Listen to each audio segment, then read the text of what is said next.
Morning, KROQ listeners. I love each and every one of you. Hey, it's KROQ. Good morning. Viva Klein Alley Show. Shenanigans, goddamn shenanigans. Good morning, Klein Alley. Game's the game. Let's get the show started. The show started. We are live in Los Angeles. 3, 2, 1. And here we go. Sometimes I need a good reason to get out of bed. Got sleep in my eyes, clouds in my head. I need a shine of something to make my motor go. Yes, I do. So I turn on the Klein and Alley Show. I'm a loser. Give me some Klein and Alley Show. That gay. Give me some Klein and Alley Show. I don't have fleas, I have ants. Get your motor running with the Klein and Alley Show. I said, get your motor running with the Klein and Alley Show. Call out lady. Klein Alley Show. 106.7 KROQ FM in HD Pasadena, Los Angeles, Orange County. This is the world famous KROQ. Good Monday morning, just after 7 o'clock. We are Klein Alley Show on KROQ. That voice you just heard a few moments ago is Allie's real-life neighbor, Ray Heppenstall. Allie has convinced that man to come and perform live for you this Friday at our first ever Final Friday Fiesta. Oh, Final Friday Fiesta! So just when you thought we'd recover from the bowling event that took place last Friday, we have no time to rest. We're off to the next one. That's this Friday. It'll be happening as soon as the show ends. We make our way across the street to Descanso. It's quite a hang. First 106 people get a taco, and more importantly, maybe than all of that, we'll be drinking together as well, is that Ray will be there to perform live, and Allie will be doing a live duet with Ray, a live version of Give Me Your Love. No one asked for it, but you're getting it anyway. Yeah, if you had attended the bowling event on Friday, there was some singing, impromptu singing at that event, and there will be more singing crowbarred into this event as I further my agenda to put my musical theater degree to use. Yeah, no one cares, and people were attempting on Friday, and we'll get into everything that took place. I know some people still anxiously awaiting the results of Allie. Was she able to top her high score of 157 or whatever, and what happened when Allie and I went toe-to-toe, toe-to-sausage toe. We'll get into all of that later. I will say that one thing took place over at that event on Friday. There's one particular moment that I've been thinking about all weekend, and it has been making me laugh. It's the best. You know which moment it is, Jake? It has to be It's actually the reason I think this whole thing doesn't count. Wait, Jake, without you saying out loud what the moment is, give me a... It's the moment. It's the moment. There's no other moment. I am thinking about it now, and I'm about to lose it. I sat in my bed last night. I was ready to go to sleep. I laughed for a good half. You heard there's an apology on the GOAT line about it, right? Okay. Yes, I heard part of a message. I wasn't sure if that was someone taking credit or taking blame, but man, it was the best. It was the perfect storm. It was the greatest. And it was so unexpected, yet it makes perfect sense. Perfect timing. Just perfect timing. I can't wait. I can't wait till Omar hears about this because he was not there at the bowling event, but I think he, of all people, will appreciate it. And I know Allie's going to get real fired up. She's definitely going to call us all a bunch of stupid assholes at some point this morning. Well, because things would have been different, as you know. You still would have lost. No way. We'll get into it all later this morning on the show. As we mentioned, lots of tickets for you today. We get you into Ohana Fest, 3 days. All the bands will be there. Eddie Vedder, the list goes on and on. I can't even break down everyone there, Allie. But, I mean, Green Day and Cage and Garbage and Hozier and many others. So we get you into that at some point this morning when you least expect it. Also, at 9, noon, 3, and 6, just announced to celebrate the 20th anniversary of the Black Parade. We give you tickets to see this band right here. What a way to kick off a Monday show. Here is My Chem on your KROQ now, and tickets in your hands later this morning right here on 106.7.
23rd and 24th of October, and we shall get you in starting at 9 a.m. this morning, less than 2 hours, and throughout the day and all week here at KROQ.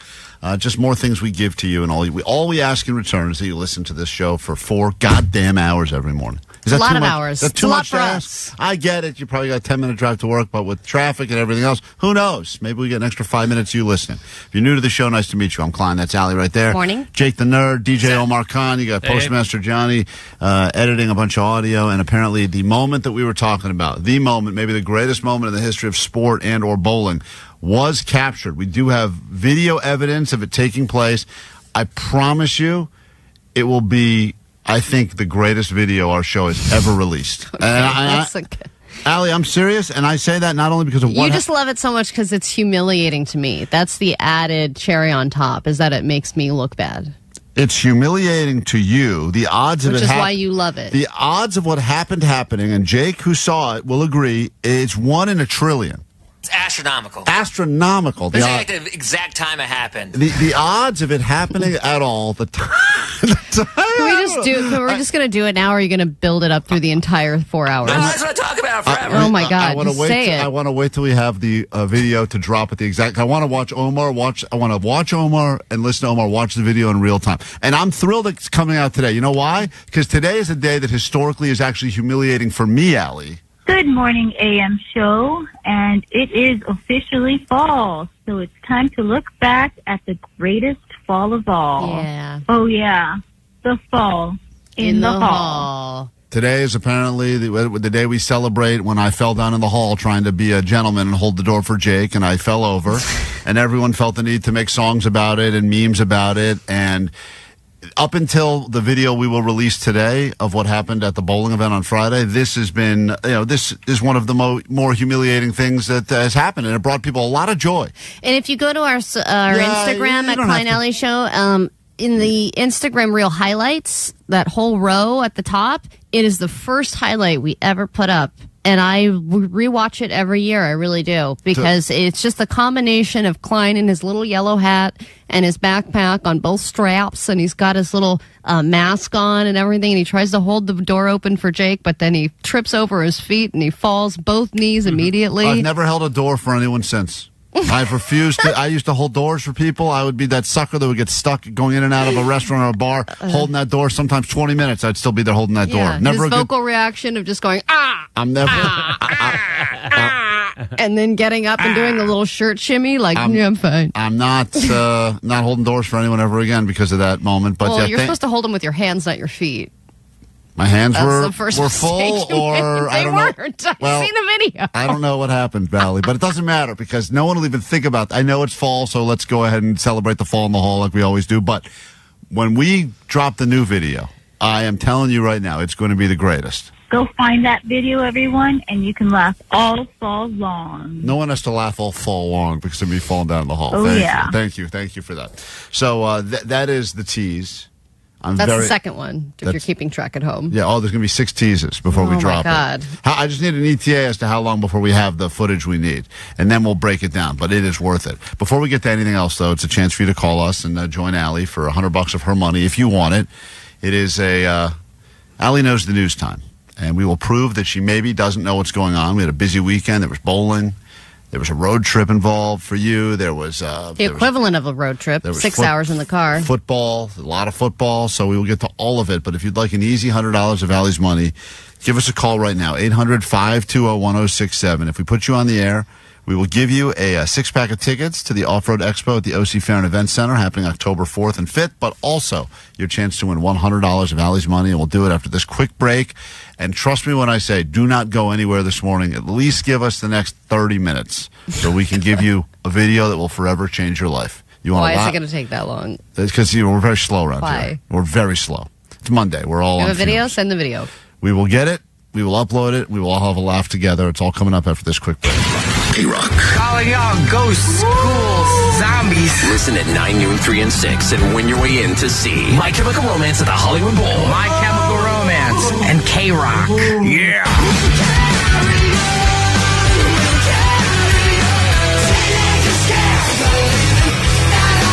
Celebrate the 20th anniversary of the Black Parade, October 21st, 23rd, and 24th. Courtesy of Live Nation.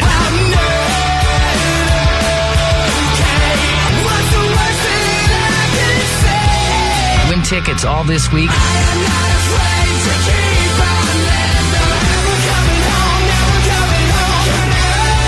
Nothing poignant to say, just holy. Keep it on KROQ to win. The world famous KROQ. Don't miss.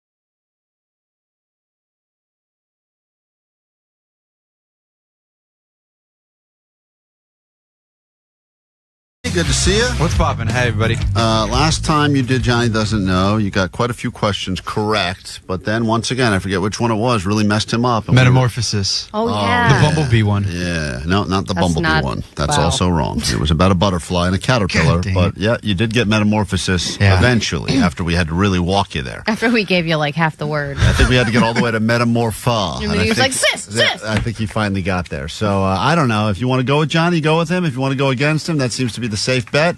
We'll start with Brandon, and we'll make our way up and down these phone lines. And a lot of people don't even care about the tickets. They just want to play the game to beat Johnny. Hey, what's up, Brandon?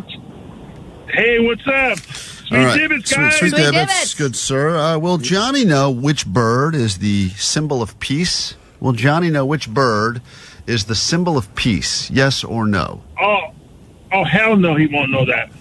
See, it's funny because my first thought was no way, but then I feel like that is something that is mainstream enough. He probably saw a reference to it in a Family Guy episode or There's a show about it, SpongeBob. kinda. Yeah, that's a good point. If he knows that, I will go back to school. All right, I like It's an that. interesting pledge we didn't ask for. But we'll- Johnny, which bird is the symbol of peace? Isn't that the white dove? I'm between jaybirds and white doves, but I'm thinking it's white doves, though. Okay, explain jaybirds for a minute. Jaybirds is like 60s peace, like, oh, we're just a couple of jaybirds back in the day, whatever. I don't know what that means. I don't know what a jaybird is, but it sounds like peace, 60s. But I'm also what thinking does a jaybird look like? like a bird, but like gray.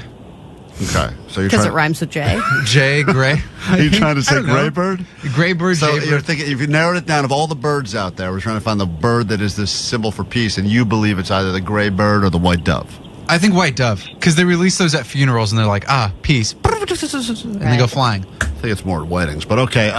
Brandon, I'm sorry, you went against Johnny, and you should have gone with Johnny. That is the bird of peace. It is the dove. So sorry, Brandon. And now you have to go back to school. Yeah, he's got to go back to school, Yeah, dude. go back to school, Brandon. I want you to start at the beginning, Billy Madison style. So, I'd like you to roll up to a kindergarten bright and early on Monday morning. All right, let's say hi to Miguel in Granada Hills. Good morning. Welcome to KROQ. It's Johnny Doesn't Know time. You ready to go? Let's do it. All right. All right, Johnny. What is the name for molten rock once it erupts? Will Johnny know this, yes or no? I believe he will know this, yes. All right. Okay. All right. Johnny, he says you will know. What is the name for molten rock once it erupts? Or what does it do? What? Like, what does it do? Oh, no. That's what we're all thinking. Like you what he just He's said. taking a deep dive. Wait, because you said molted rock, so it's already burned and it's molded already.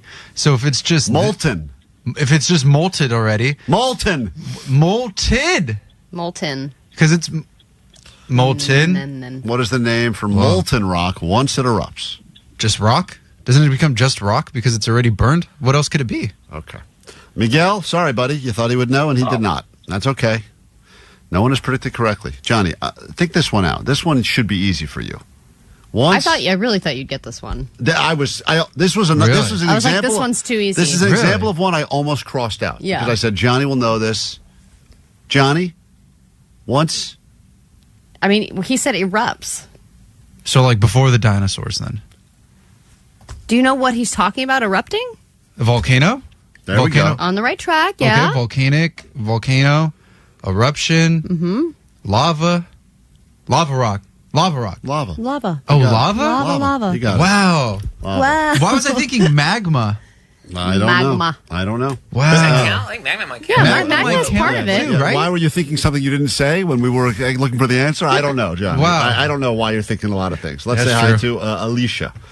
Santa Fe Springs. Johnny doesn't know. Up for grabs. By the way, no one has predicted correctly so far, which means these tickets could go to one person who gets it right. Hey, Alicia, good morning. Good morning, Sweet Dibbits. Sweet Dibbits. Do you think Johnny will know what the hardest part of the human body is? Yes or no? No. Okay, Johnny. Okay. What is the hardest part of the human body? Well, I know this because my math teacher used to tell me this all the time in school. She was just like, dude, your head is the hardest thing. You're so hard-headed. It's always your head. And she'd always have us like knock on our heads when we say something dumb. It's the head. Man, your head must be recovering from that still. That's a lot of knocking. That's a lot of knocking. That's why. Knock on your head every time you say something dumb? It explains everything. Yeah, that explains it now. Am I right? Is No. You got CTE. No. Cage the elephant. How'd you get that? Are you a football player? No. I just knocked on my head a lot when I said dumb things. All right, Johnny, that is not right. That is wrong. Damn, Wrong really? again. Yeah. Wait, can I take one more guess? I have one Let more. him have one more guess. One more guess. I'm going to say the pelvis. That's got to be like really hard. Because nobody really breaks their pelvis anymore. I forgot. Did Alicia say he would know or not know? She said no. Oh, well, Alicia, good job. You're on the board. He did not know. What about what's in your mouth?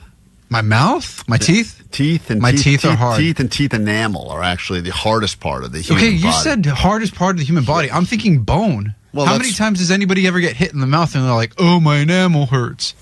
Nobody says that. Half the people on the show don't have all their teeth. That's right. Who? We're a toothless show. Vanessa and Klein both have their two front teeth knocked out. Damn. They're there. Mine are just colored. They're just dead. Hers are dead. Mine are Dead too. mine have been ripped out because I couldn't field a grounder properly in 5th grade. Wait, you don't Took have my teeth stubs? out. You have no stubs whatsoever?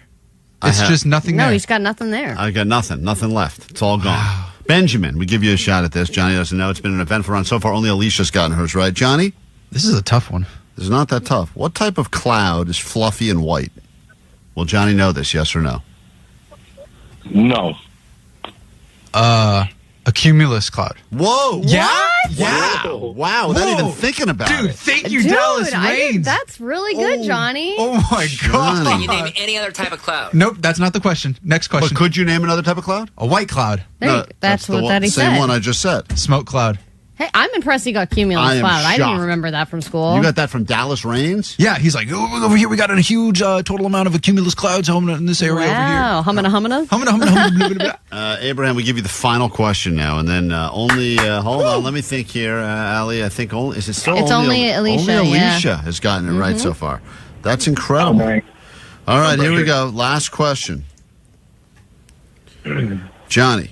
Let's go. Who discovered gravity? The concept of gravity. One person is credited for discovering gravity. Will Johnny know this? Yes or no? Oh, man, I want to give my boy the benefit of the doubt, but I don't know. Something tells me this might keep by him. I'm going to say no. You do get hints when you see Johnny in real time. If you look at him on the live stream, you can see he's making some kind of a reaction. But is it a reaction that he knows it or Right. that he thinks this is crazy? Right, because sometimes his confidence level looks like he's definitely got it, and then he says the most the really kind Yeah, of knock on yeah. your head. All right, so you coming up October of next year. I should have read the dates. I got all excited and thought it was happening next month. I should have read the fine print. That's next year. My Cam will be at the Hollywood Bowl for some shows just announced. We will get you in later this morning, starting at 9, and then again at noon, 3, and 6. If you would like to go to Ohana Fest, we have those tickets for you. That is coming up soon. We'll make that happen. And right now, it's $100 of Allie's money up for grabs, unless, of course, you'd like to make it sound like more money. It's 2 million. Dong, dong, dong, dong, dong. Monday. 2 million Dong Monday. That is right. The opportunity for you to win Allie's cash right now with questions about the news. We say hi to Ralph listening to us this morning in Sylmar. Good morning, Ralph. Hey, what's up, guys? This is Ralph, and we're part of the blind community, man. Thanking you. All right. Well, you're very welcome. Did you say part of the blind community? Are you in the blind community as well? Yeah, we're a big fan base. Me and my brother are blind. We love you guys. You have a blind brother, and? too? Yeah. Were you both born blind? No. He has a degenerative eye disease called Stargardt's, and I was just recently blind last year. Oh, congrats. Wow, you both went blind for different reasons. That's crazy. Are you a fan of Blind Charlie, who's on our show? I love that guy. That guy's funny. Yeah. It'd be funny if he was like, no, we hate him. All blind people hate other blind You just wait until you hear how Blind Charlie played a very important role in the story, the greatest bowling story ever told. We'll get to that later this morning. All right. Well, we're playing for $100, $2 million dong of Allie's money. We're playing with Blind Ralph right now. Ralph, I hope you have the answers to these questions. And here Allie's got to leave the studio first. I guess he wouldn't have known if you'd stayed here, but I'm leaving. Let's get Allie out of here anyway. You can listen to her leave. There she is. She's clocking out of here. Click, clock, click, clock. There she goes. Your round begins the second the door closes.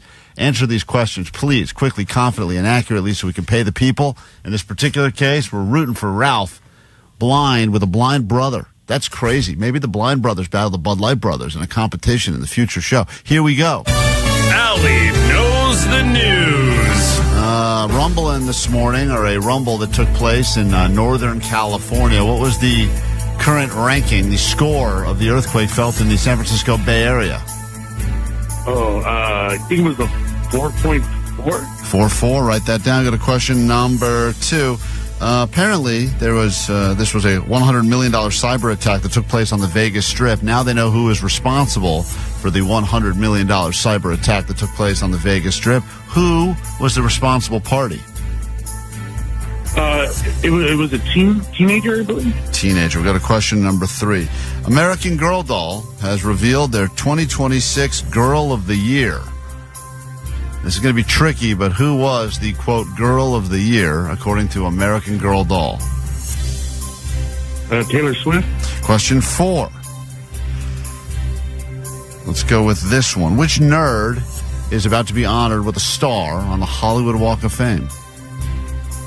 Bill Nye, the Science Guy. And finally, a caretaker was working at a wildlife preserve in Oklahoma before he was sadly killed by one of the animals he was taking care of. Which animal is the guilty party? Which animal killed this caretaker at a nature preserve? Mountain lion? Mountain lion. All right, we'll write it down. We'll bring Allie in. These are all technically news stories. Allie is re-entering. We're on the phone with Ralph right now. Ralph says he likes the show. He and his blind brother listen. Ralph's only been newly blind. His brother's been blind for a long time. And it's a crazy story, but hopefully we can pay you money. And if Allie doesn't pay you money, then she's a terrible person. Hi. And she hates people that are handicapped. All right, we got a question 1. Allie. An earthquake took place in the Bay Area. What was the exact ranking size of this earthquake? Yikes. 4.2? Wow, you guys kind of split the difference. The headline I'm reading says 4.3. He said 4.4. Allie says 4.2. I'm sure it moves around a little bit, so what the hell? We'll give you all a point. Wait, what was his answer? He said 4.4. Oh, okay. You said 4.2. The headline I saw as recently as 5 seconds ago said it was a 4.3 shaker, which you'll feel, but as Omar says, that's still pussy stuff. Doesn't matter. Go to question number 2.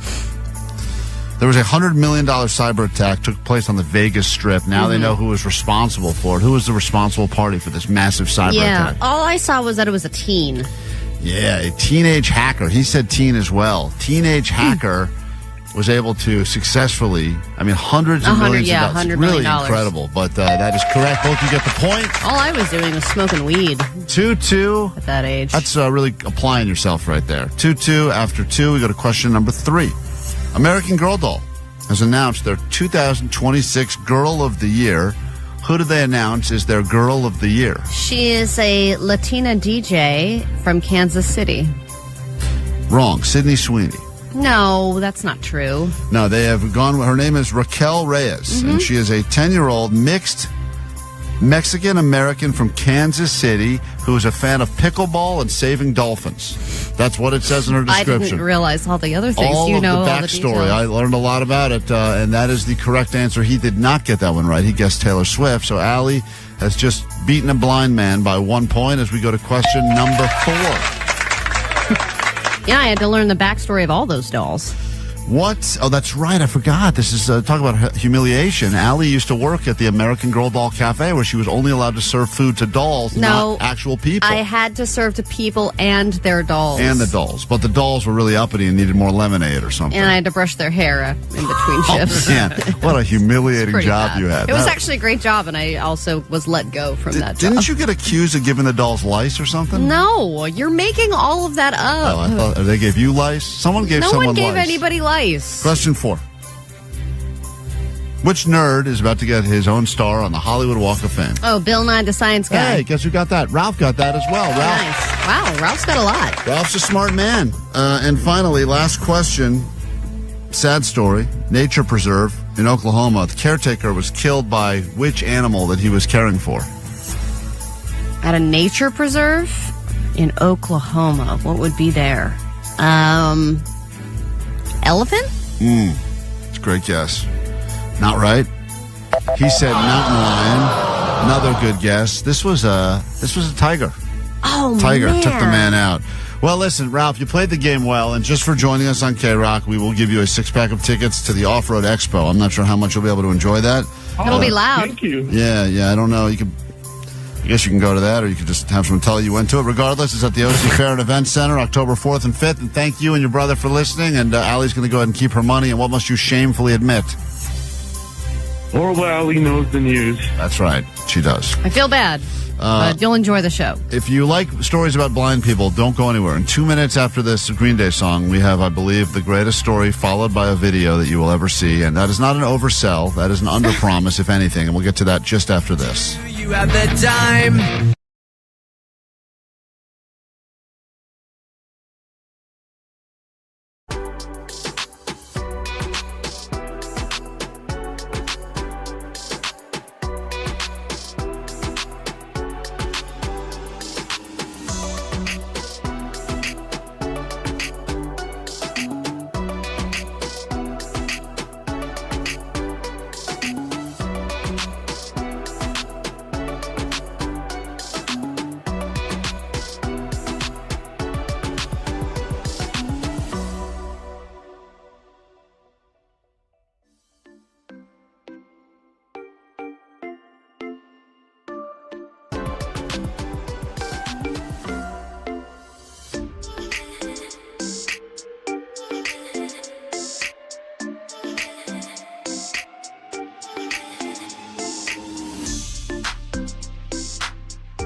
Klein Alley Show. Tickets to see Green Day later this morning. If you get to Ohana Fest, we'll give you those tickets. Just keep listening for your 3-day passes. You'll see Green Day and Cage and Garbage and Hozier, Royal Otis. Of course, always you get some Eddie Vedder there as well. So on Friday after the show, we hightailed out of the studio. We went to Pins in Studio City. Cannot thank those guys enough for hearing us talk about this on the air and saying, come on, use our lanes. We'll even feed your friends that show up. We never know if we do these things. If 5 people are going to show up, no one shows up. A lot of people came out. Obviously, people don't have jobs anymore, or they have flexible work schedules, or they're better with excuses than we are. Anyway, place was nice turnout. Saw some of the regulars like we expect to see, and a bunch of new people we've never met before, new listeners to the show as well. And a lot of people like to always say, so glad to meet you. Also, I'm only here because this happened to be 3 minutes from where I work or live. And then it makes it feel a little less special that it came out for us because it was just incredibly convenient. Yeah, but there were some people that drove far, too. Yeah. One guy drove an hour and a half there and to let us know it was 2 hours, 45 minutes to get back. Yeah. Drove up a couple people from Orange County that came out. And the battle was really this. It was simple. Allie was on the air last week bragging about her bowling prowess, saying that she... I was not bragging. Yes, you were. You said you were a great bowler, and then you read some stats. No, I didn't. You guys make up all kinds of things that I never say. All I said was that the highest score I've ever had was a 158, and I was trying to get that score again. And I said it's a pretty good score for someone who doesn't bowl that often. I did not say that I am a fantastic bowler. I didn't say I was a bowling prodigy. I didn't say any of those things. You also said that you could fit one of those pins up your hoo-ha. No, I didn't say any of that. I thought she said 2 Actually, of them. I might have said that. I thought she said 2 of them. I could have sworn. But sure, yes, I think that I'm an expert bowler and I wanted you to prove me wrong. Right, Sure, whatever narrative you want to spin. Well, if you want to do the hoo-ha challenge, we can do that one instead. I thought you wanted to prove... If we blind trial error, mess that one up too. So we go to the lanes and we have a practice frame and whatever. We're about to get the real one now. And then, I'm feeling the pressure because now I feel like I have said to Allie on the air, I haven't touched a bowling ball in 5 years. I will somehow bowl better than you. And then I realized kind of quickly that Allie does not suck at bowling. Like, she does, she's got some sort of a weird lesbian trot she does down the lane, but it almost in some weird way, it puts her, because she's all bow-legged and whatnot, it puts her in a... Thank you. Is that her complimenting you somewhere? I'm getting to the compliment. You have some weird sort of a thing you do when you walk up, but you look almost like one of those burly man bowlers that's good at bowling, because you're very balanced. Bowling's about balance. You're very balanced is what I'm getting at. Thanks. So sturdy woman there. She's very sturdy. Thank you so much. I can see quickly that she actually does kind of have some like rhythm. She's got a reason to what she's doing, and I can sense it. And then right out of the gate, and a listener gave me a couple of really nice balls to work with. Yeah, so she's got her own. She got her own balls. Which I've never bowled with a ball like that, with a ball that wasn't just a bowling. At the bowling alley. Ball. Yeah, exactly. And it does make a difference. You have more confidence, and I guess my shoulders got more broad. Yeah, so she's got her special balls that are all smooth and nice, and she's like, don't touch that, that's mine. And then she, immediately as the competition starts, it's like she snaps into like, want to prove you all wrong mode, and she steps right up, and I think her first frame was a spare. Something like that. Yeah, I don't remember. She was like, I know I had a strike early. Yeah, she had like a strike and then a spare, and I'm not doing that well. Like, I'm getting 8s and 7s and like not doing great. And Allie is definitely, I look up and I'm not great at math, but probably after 3 or 4 of these frames, I realize I'm down like 20 something pins on Allie early. And Klein's approach to bowling is, I'm going to take the ball, I'm going to do a little twinkle toe kind of thing. Like, you were only on the balls of your feet, and then you kept your arm completely down, and then you just do this little wrist flick, like a little and you would just kind of like fling it into the I don't have a lane. technique. I'm not a bowler. No, I don't did claim not. to be a bowler, but I just had a feeling that I would be able to somehow beat Allie. I didn't know how. It's crazy Thank that you. your bowling form was gayer than mine. Well, yours was as masculine as I've ever seen. And yours was as feminine as I've ever seen. So it's not off to a good start. Now I'm thinking to myself in my head, for me at least, I go, God, Allie's going to use this as such. She's going to brag about this for so many years to come, and it's going to be one of those. Remember when I said I was a better bowler and you said you'd beat me, you guaranteed it? Well, because what you said was that 158 was not a good score. And that's the point of contention that I wanted to prove, was that it's actually pretty hard to get close to 200. Is it really? Jake, what was come on, dude, what was your score? 50? I forget. I wasn't really trying. I wasn't even had shoes on. Jake did have flip-flops on the whole time, which I think was a real violation. It's easy to say after you sucked that you weren't trying. I wasn't trying. So forget about everyone else. No one else on the team is decent. Oh, Vanessa, terrible. Terrible. I'm Johnny, just there for participation yeah, points. Johnny, terrible. And, Dude, I rolled a strike.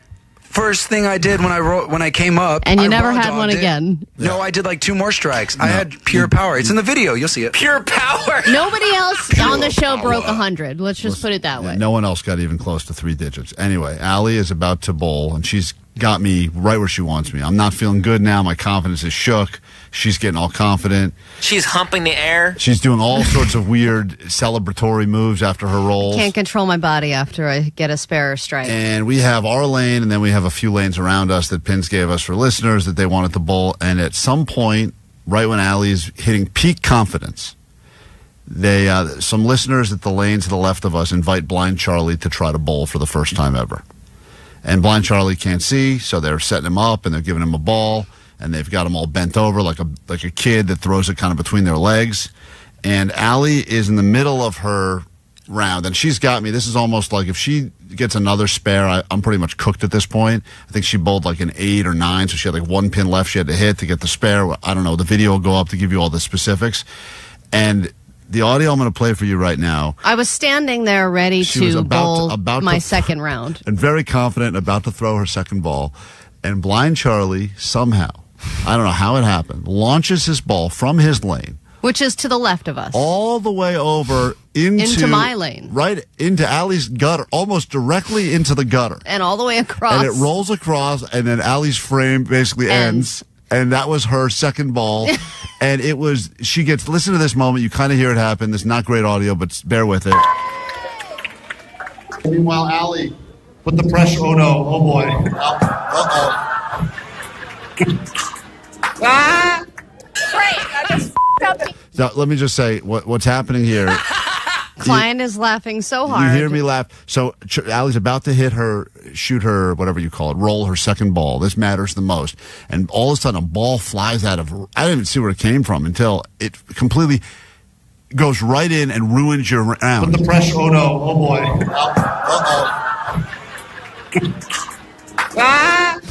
Great. I just up the entire competition. So now Allie turns around. She's holding her ball still. She hasn't thrown it yet. I had to put it back down and walk away.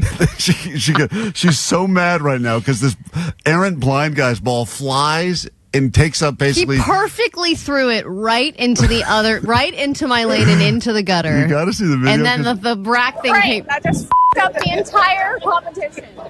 That up the entire competition. This whole thing is.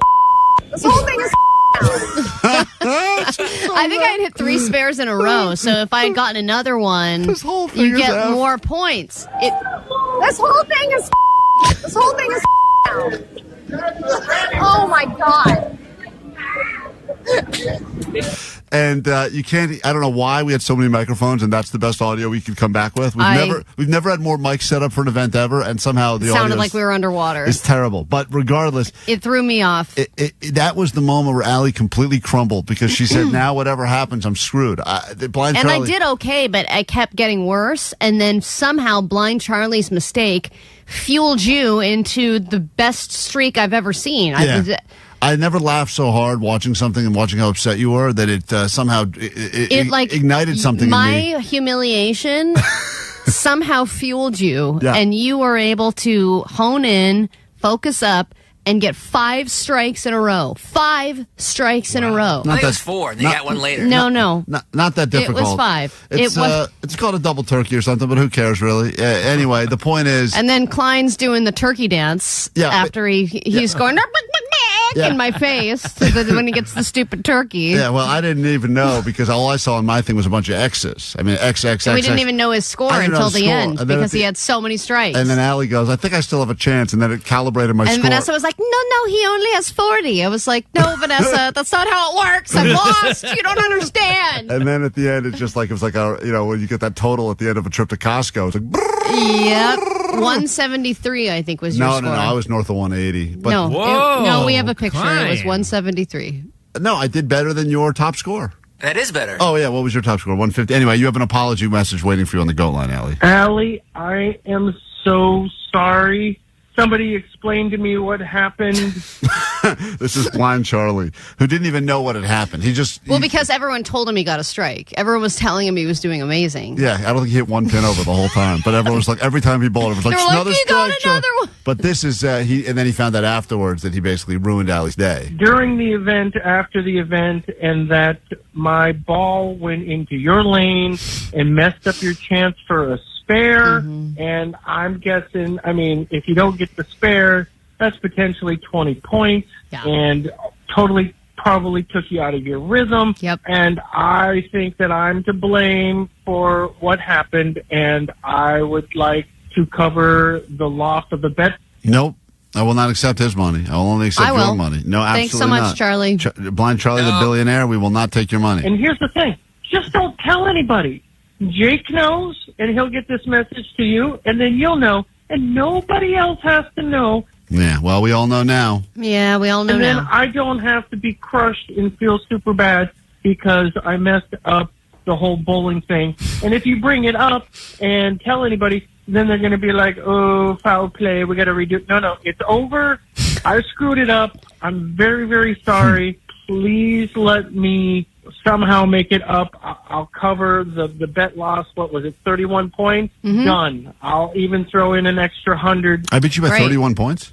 Yeah, I beat you by 31 But pins. it would have been way less if I had gotten that spare. 300 and, what do we do, $10 a pin? Yeah. $310. That's what I'm supposed to pay you. Nice, I'll take that. Just for damages and pain and suffering. I am so sorry. I can't express it anyway. You're dead to me, I hope Charlie. that you Get out recover of here. and have a great rest of your weekend and just put it behind you and just be like, oh, that stupid blind guy. Anyway, bye. We should pay Charlie for giving us a highlight of their thing. You know what? I would like to take the $310 I've won from you and give it to Charlie because of the amount of joy he's brought me. I've been replaying It that. was truly cosmic bowling. It really was. I've been replaying that moment in my head. Is that video posted yet? Yeah, if it is. Yeah, it should be up. Yep, it's up. Omar, did you look at the video yet? I want to get a real reaction in real time because it has made me laugh so much watching the odds. You know, when I think about like when you battled one-armed Gary in pool and your ass hit the ball and that's how you lost the game. And I thought, oh, what are the odds of that? You were trying to mount the table, your ass you scratched on the 8-ball. There's something. It's just God looks down and goes, things are going too well for her. I have to. A blind guy throws a ball from a lane over, and it just ruins your whole round. And then What the hell? But that guy pointed him like in that direction, though. You think this was sabotage from another guy? It looks like No, he was trying to get him down the lane. I thought he was trying to give him like down the center, and he just Yeah, but he launched. had that face so like, hey, Charlie, bowl that way. No, bowl that way. He's bowling towards his own pins. It is great. It's on our Instagram now. Take a look. I think you'll enjoy it. I'll give you at least 15 seconds. It's pretty funny. You got to see how mad Allie is. Especially because how happy I am at the beginning of this clip. Klein Alley Show on Instagram. Take a peek. We'll put it up on the YouTube as we are streaming live there as well. Back after this quick break. We got lots of show to get to. My Chem, Don't Be a Dick, and a big announcement at 8 o'clock. We'll get to all that and more next. Klein Alley Show.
thoughts on that video that we talked about on the text line, including this person who claims, I've watched it 5 times. That was 100% sabotage.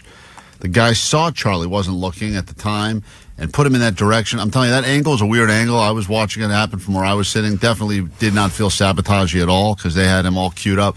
You can look at it a million ways. I wish we had other angles, unfortunately. Well, like in the NFL, they've got 6 different angles. They can Right. look at it and see exactly what that. happened there. And as somebody on the text line pointed out, you can have you can have the people reset the lane for you. I did mention that, and everyone was like, "No, just keep going." So that was cool too. Well, we didn't want to I slow was like, down. we can go back, and everyone was like, "Nah, just go, keep bowling." Keep bowling. I'm like, cool, all right. They lost by 30-something pins. I don't think it would have mattered, but It would have at least psychologically- it would have at least changed my score. And I just looked at the frames. I got a spare right All right. before that, then a 7. Okay. And then I got a strike right after that. Well. If that had been a spare, that would have been a total game changer. It's over now. Clearly, like most things we waste our time doing around here, at the end of it, you think that we would have some sort of a answer. resolution. We still don't. Nope. Now it's more confusing Can you at than least it was. admit that That was the funniest thing I ever saw, yes. that getting a high score of 200 is actually pretty difficult? Look how many strikes you got, and you still weren't really close to 200. I think if I tried a little bit, I would have gotten close to 2. Closer to 2. I'm going to smack you in your stupid big nose face and make your nose even bigger than it already is if Good it's luck. possible. Good luck. Good luck.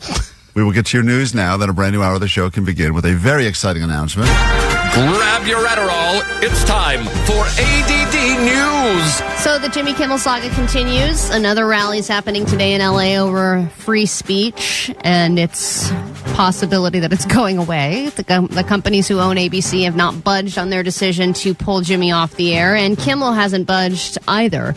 Doesn't seem to be in the process of issuing an apology or anything like that. In fact, his cousin Sal, who is a writer and performer on the show, did talk about this on a podcast. He said he doesn't see the show coming back. But he did say Jimmy will be just fine. And he said, I wish I could say anything. There are a couple bombshells still there. I'm feeling good. We're going to be all right. Everything's going to be just fine, which is a pretty impactful, even though we didn't really say much, it says a lot. But it's hard for the staff, obviously, who's now out of work, and they didn't realize that this was going to be happening, and just they didn't make any comments. They are out of a job. The writers and also all of the vendors in and around El Cap. I mean, every time there's a show, there's lots of people that are there to eat beforehand. There's a lot of tourism there. There's lines going down the block. So, of course, all the people who have restaurants and stores and all kinds of things, gift shops, what have you, they're all getting money as a result of Jimmy's show. So there's a lot. It's not just Jimmy and Jimmy's staff. It's also everybody. It's a hit to Hollywood because it is a huge moneymaker. And of course, Disney lost, I think, $6 billion after pulling Jimmy's show. And then there's all these people that are saying now we're going to boycott Disney, so we can't go to the parks anymore. We can't do People this are anymore. unsubscribing, from Disney. It's interesting. We have obviously a lot of mixed reaction as to how we covered this. There's here's someone who liked it, and then I'll play you someone that hated us. So here we go. Hi, Klein. I wanted to comment. I'm listening this morning of the voicemails and stuff that people left about your speech about Kimmel. I wanted to comment. I think it's super dope that you did so. And like you said on the radio, we live in a time where we can express our opinions a little further, but there's always going to be those people that are idiots. But standing up for a KROQ vet of Jimmy Kimmel himself, I think it's awesome that you guys are doing that for him. So I just wanted to comment. Thank you, guys. So that person was a fan of us saying what we said, and this person was not a fan, Allie. This person put most of their anger at you, but they included me as well. Don't worry. Hey, Allie, shut the up, bitch. You are definitely political with your one brain cell. All you talk about is rug munching your wife and how liberals are going to help you do it more. You hated Charlie Kirk. You hate free speech.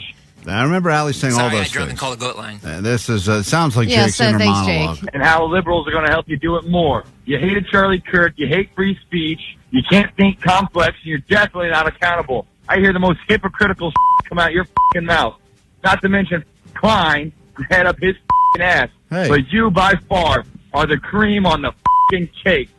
The cream on the cake. That's such a great insult. And I hope you eat it, you stupid bitch. Oh, Whoa. my God. He hopes I eat it or I'm rug munching too much. I'm getting confused. He's being a hypocrite She now. can't eat the cream on the cake. She's constantly rug munching her wife. And the liberals are helping me do it more. Yeah. What was interesting in that is he Wow. said, and she's definitely not a cannibal. Accountable. Oh, accountable. I was like, God, he's what right. does You he are say? an idiot. You are a one brain cell bitch. This guy's Well, right. if you're going to insult me, just enunciate while you do it so it can be clear. All right, what do you think is the current divorce rate in this country? 85%. Okay, yeah, a lot of people think it's high. Most people think that it's 50%. That's the widely accepted myth. And apparently it is a myth, and experts would like you all to know that this is untrue. Not only is it untrue, the divorce rate has been steadily going down for years and is now at only 14.6%. It's not true. I thought so too, Klein, because I read this, and then I also filing. They may just be like, we're done. Well, they do think that part of it is gray divorce, which means that people kind of divorce internally without doing the paperwork. But they said that people are getting married at a lower rate, which is also accounting for less divorce because people are just not getting married as much. But they also wouldn't explain the rate of divorce. You're still getting married. You had to get divorced. Percentage-wise, it shouldn't change, but I guess it would be a lot less divorce. If they say divorces are down 100,000, but marriages were down 400,000, then really you would think actually that does the opposite. Right. Well, they also said that they think it's because the new average age for getting married is older. It's 32 years old now, which is definitely up from probably 100 years ago. It was like 12. People you know what I get mean? married very early. Yeah, right. and then people kind of just marry the first person that they get with, and it's like, okay, great. And then they realize later on, like, oh, this person sucks. But when you're 32, hey, you've already developed your weird tics and habits. You've picked out your career. You've got your annoying weird hobbies. You know how you like to load the dishwasher. So you meet somebody who also has their life figured out and their weird tics, and there are less surprises, right? Right, sir? Or the cream on the cake. Okay. And I hope you eat it, you stupid bitch. All right, relax. God, so much anger on Monday. So mad. All right, now the obesity rates in the U.S. are not going down. That is not a myth. We know that they're going up every single year, and they're probably going up even more now because of this heavy soda trend. It is apparently now a thing that a lot of people are doing where they are adding extra syrup in their sodas for maximum sweetness effect. Great. So they are just adding, and I don't know if they're, like, if you go to a fountain drink thing, you're not really going to be able to add your own extra syrup. I think that there's ways, if you can, based on how you hold the cup, you could pick up more syrup and less carbonated water. Like, I think at a 7-Eleven, if you're doing like a big gulp situation. But doesn't do the switchy? It's like some of them do with a switch and some of them do it together. Most, I think, do it together, but they're separate streams, and I think you can actually, if you are... Just pick one stream. If you're fat enough, you can figure out a way to get all syrup, I think, is what I'm saying.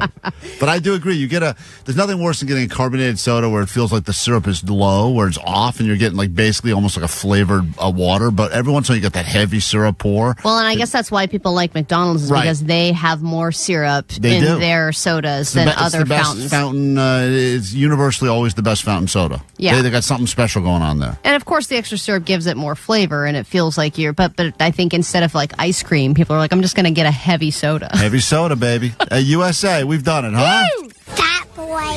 106.7 KROQ FM in HD Pasadena, Los Angeles, Orange County. This is the world famous KROQ. Good morning. Welcome to your Monday. Just talking about updates with the Jimmy Kimmel debate conversation. Someone had an interesting suggestion on the GOAT line, something that we brought up here, but I don't think there's any chance that he'd be open to it. Hey guys, hope all is well. I was just wondering if by any chance you could give Jimmy Kimmel his old job back on the morning show. I found him very entertaining as a sports analyst, and I don't think you guys would be partial or against anything he would be saying. Yeah, I think if he would like to, dust off his cobwebs after not being on the air for a couple of days and bring back his role as the sports guy here on KROQ, I don't think there'd be a problem with that. No salary to pay the guy, and he'd have to sit with us But if Jimmy would like that job, let's go ahead and do that officially. If you'd like to come back and do sports on our show, we'd love to have you. Or we do it with Kevin Ryder in the afternoon, like old times. I'm sure he'd be happy to have you too. Oh yeah, I'm sure the company will make free up some money to make that happen. Yeah. They'll figure out. Fire a few more people. Cancel that out. Give it to Jimmy. He could use it's it. easy. Time for a big announcement. As if we have not been doing enough stuff, this is an opportunity for us to do some good. And it's actually something that's been happening at KROQ long before we started doing the show. And I always very much was jealous of whenever people were on the air and able to, do their part to contribute to this, because lives are saved. And every year around this time, this is how you can officially tell it's the kickoff to the Halloween season, Allie. It's time for another KROQ blood drive. And over the many, many years that KROQ has been partnering, they have, I don't even know the amount of lives that have actually been saved. They have some stat they run. Well, they tell us every year, and it's always astounding. It really is incredible. And so we are about to announce where we'll be this year.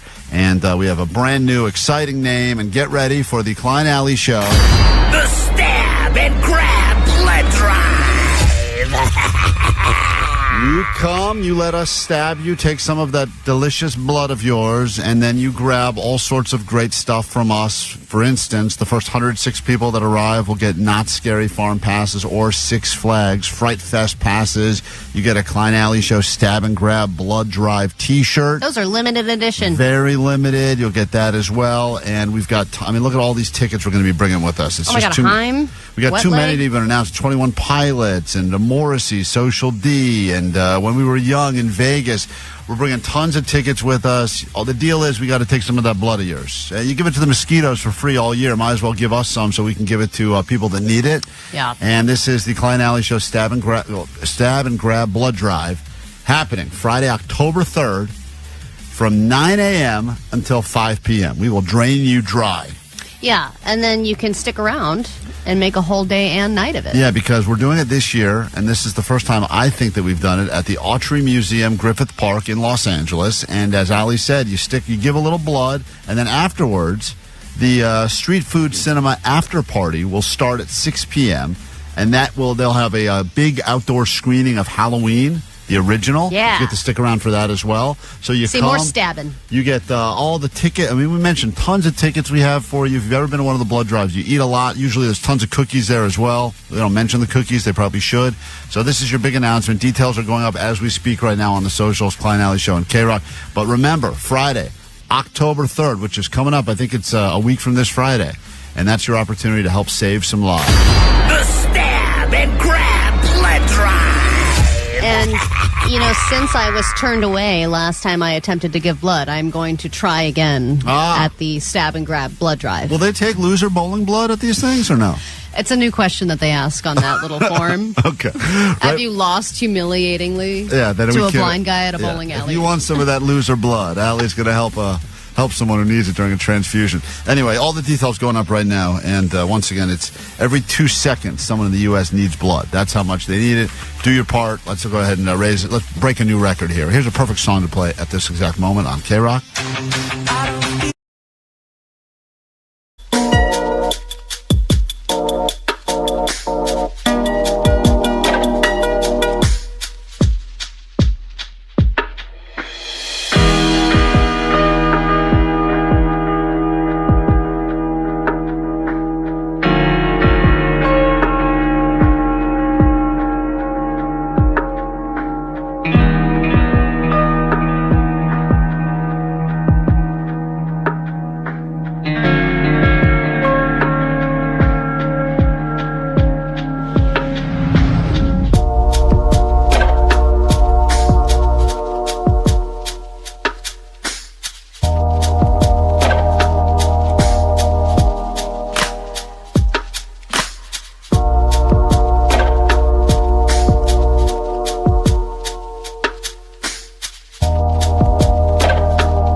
think this is something that would give you total anxiety. Hush bars and hushy hours are now replacing happy hours at bars. What does that mean? Why is the name so stupid? More and more bars now are experimenting with the concept that when you go in, they put your phone in a yonder bag, like when you go to one of those concerts where they don't want you to film anything. And so you can have the IRL experience without anyone being distracted by looking at their phone. Great. Love it. You love that idea? Yes, I don't see why we need to be staring at our phones while we're supposed to be socializing with each other at a bar. But what if you meet someone at the bar, you have a nice conversation, you want to show them some pictures. Oh, I have a dog. Oh, you want to see my dog? Here's a funny video of my dog. Show them later. Show them later. Yeah, who cares? You got to have a conversation with someone. You have no phone to go to, even to save you from a. What about the bad conversation where I got to fake a call or I got to take this? You lost. Right, then don't go with the first date. But if you're there with your friends for happy hour, everyone in there has no phone. How weird is that? Just imagine how strange it would be to look around, because you go think about most places you go now. You look around, half of everyone you're looking at is looking at their phone. I have right? seen tables full of people, a whole booth of people, 6, 7 people, all of them not talking and just staring at their phones. Great. You're not really, no. Maybe then they're you're playing not a game. really present. You're not actually, you think they're all playing a communal game together? Maybe. No. And Playing you know like what? online Then you poker. go to one of those crappy dive bars that has board games and you can all play together and actually be there with each other in 3D, okay? And not just stare at a screen next to each other, because that's not quality time. So you wouldn't have anxiety when you walk in. No, and I'd feel check, great. When they check your ID, they take your phone. You'd be okay with that. Well, and the only thing that would affect me is because I have a kid and I feel like I should be there you go. reachable, but So it's you're okay. not reachable. Not reachable now. I have my watch. They take that too. They don't take the watch. Well, they You didn't don't say know that. They didn't say that in the fine print, but they're saying now that they've been experimenting at this, and of course it's taking off, supposedly. I hate the name Hushy Hours. I don't know what the hell that is. Yeah, that's lame. They got to get rid of that immediately. That makes me not want to do it. But if I were to walk into a bar and they're like, sure, come on in, you need your phone, I would be like, no. No, you know what would be good though? It's they would bring back the sir, you have a phone call. Oh, they bring it over? Yeah, or they literally pranks again. bring a phone over to your That's table. the best. Start doing the great. Yeah, Jake's or right. you have to walk over to the host desk and take a phone call. Because that was probably the worst job. I bet you no one's happier about the invention of cell phones than the maitre d' at restaurants that walk from table to table. Like, hi, is Jimmy there? And you have to figure out who they are, what table they're sitting at, make sure that they know they have a phone call. How important would that have to be for you to have to call a restaurant and get a hold of someone that way? It would have to be super. I mean, I remember when I was growing up, one time I had to call my parents and tell them that our childhood dog wasn't doing well. And I was like, I don't think he's going to make it. And I had to they were at a restaurant. I had to call the restaurant. I'm like, can you find Roger? And they're like, can you describe him? I'm like, he's old. Older, big nostrils. I don't know. What do you want me to say? They walk around table to table and tell everyone their dog's not doing well. Yeah, and then but they finally find him. If you tell people, hey, I'm going to be at this restaurant for hushy hours, here's the phone number of the restaurant if you have to reach me. That's Allie. That is And then no one insanity. will want to reach you. Yeah, no. As soon as you say Because hushy they'll hours, lose respect. tuned out. Really? I'll be at happy hour You're at a already normal hushing this bar. friendship forever.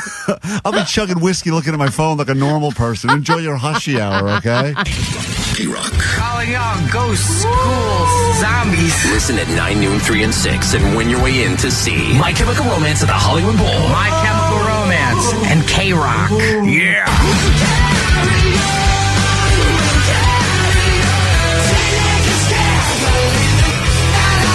Celebrate the 20th anniversary of the Black Parade. October 21st, 23rd, and 24th. Courtesy of Live Nation.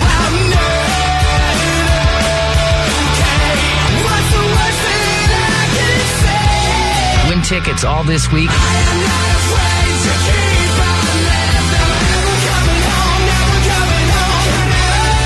Nothing poignant to say, just holy.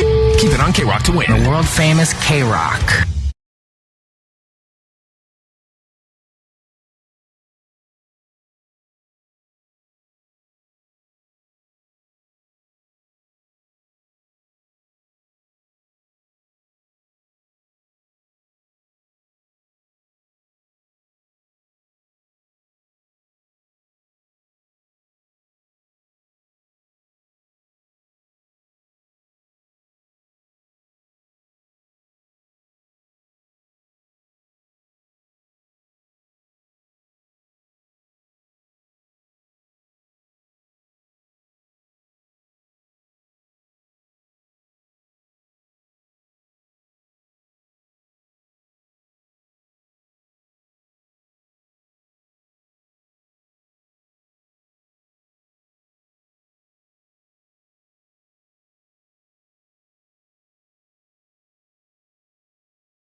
kind of now an oldie, but this is,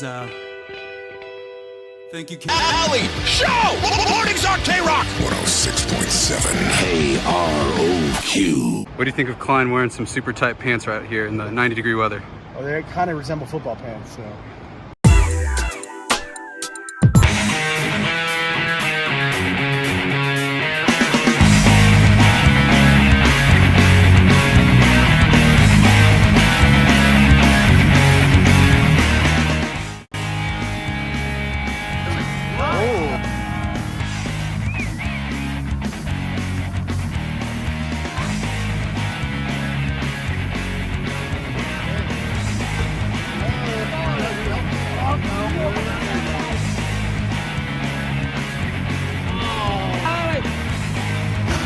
God damn, dude.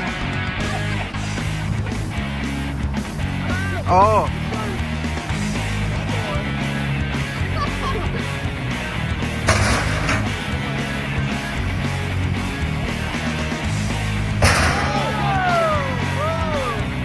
It's Tom Brady over here. Whoa, watch out! Save your life. Okay. Ooh.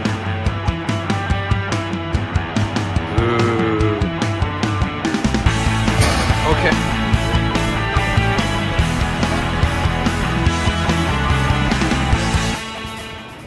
Jake, what do you think about the competition today? I think I'm okay. Think you're okay? I think I'm doing all right. I was going to talk more, but then Johnny lit us up on a QB.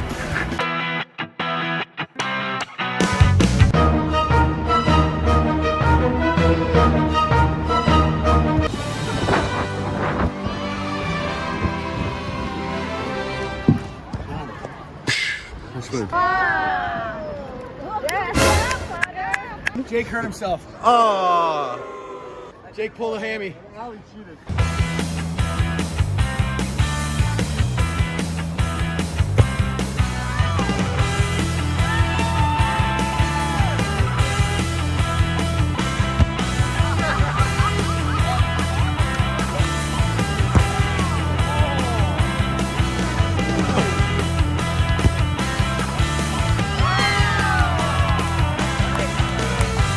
That was an L kick. I could have done that.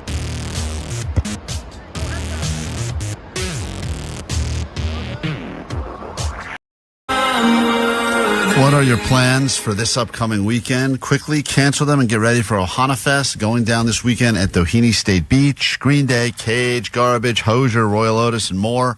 And we'd love to get you in right now if you would like to help us save society with a round of Don't Be a Dick. Don't be a dick. And as you know, the world may be more divided, more polarized now than ever before, but there's so many types of dicks in the world that you would encounter on a regular basis. And we'd like to go ahead and hear your nominees now at 800-520-1067. We will decide which one we believe we should vote out of society, ship them off to Australia, and then we can move on with our lives. I have a nominee. Go ahead. You're not eligible for tickets, Allie, but we will hear your nominee. I have several nominees, but I'll choose this one. When I am at a coffee shop or any place where there is a tip screen and the person that is checking me out says they are going to ask you a question, as if I don't already know that it's going to be a tip, and then they proceed to stare at the screen and watch me tip them to see exactly how much I tip. The tip watchers...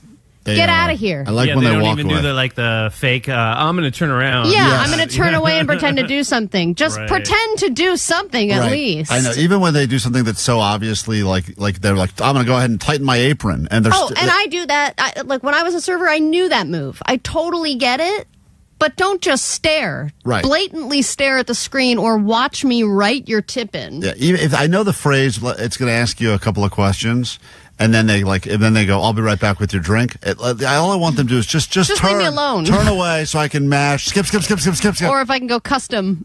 Right. I got to go custom these days. Custom, and then you give... Or $1 or $2, depending. If it's a coffee, I'm not going to give $2 tip for 1 cup of coffee. That's insane. A lot of places now will do the round up for the children's. Not rounding up. No, get out of here. I'd like that as an option, though. I don't think everything needs to be $3, $4. It could be a round up. Round up, I feel like they would do better, to be honest, if everything was just, you want to keep it as is or round up. I feel like if everyone just rounded up, at the end of the day, that would add up. They'd do well. Yeah, but if that money, if I knew that money was 100% going to the server or whatever charity they say it's going towards, then I might do it. But I don't know what the hell's going on with that money. Allie's nominee is the person that will watch you as you are forced to uncomfortably decide. My nominee is the person, I include my wife in this category, but I've noticed this a lot lately. Vanessa's kind of one of these people. They'll look at their phone, they'll get a message or something on their phone, and they will have a massive reaction, like, oh my God, yes. And I go, what's going on? And she'll say, oh, it's 3% off if you use promo code fall25. And I go, that reaction, I thought someone died. Doesn't match the thing. Yeah, I thought someone died. Yep. Or I thought that there was like breaking a massive news. Yep. And and what it actually means is nothing at all. My mom is an overreactor. It happens all the time. And she'll be with my kid, too. And I think that he has gotten a complete head injury and is on the verge of death. And it's like he spilled a drop of apple juice on the carpet. Right. But it's something ridiculous. But mine is specifically when it's someone looks at, they get a phone, they get a text. Specifically for the phone? It's a beep. They look at their phone and then they go like, oh my God, no. And I'll be like, what? And she'll be like, oh, we're not going to overlap with our friends. We thought we were going to be in Florida at the same dates, but I guess they leave earlier in the day. And I'm like, and you're like, oh my God, yes. What was that reaction we just had there? That reaction was so massive. So those are early nominees, and now we get to yours. And up for grabs, we upgrade your weekend drastically by getting you to Ohana Fest for all the bands. So welcome to Don't Be a Dick. Let me say hi to Valerie, kicking things off this morning at 800-520-1067. What's up? Don't be a dick. Don't sit on the beach and think that you're not going to sit on dog poop. So people, please pick up your dog's crap. I'm just saying, nothing like a beach day with crap all over the back of your shorts. Well, did that happen to you? I don't think it did. Yeah. Worst thing ever. You don't check that area? I feel like I'm very... You just sat on dog crap at the beach and had it all over your shorts. I mean, that sucks. It sucks for you.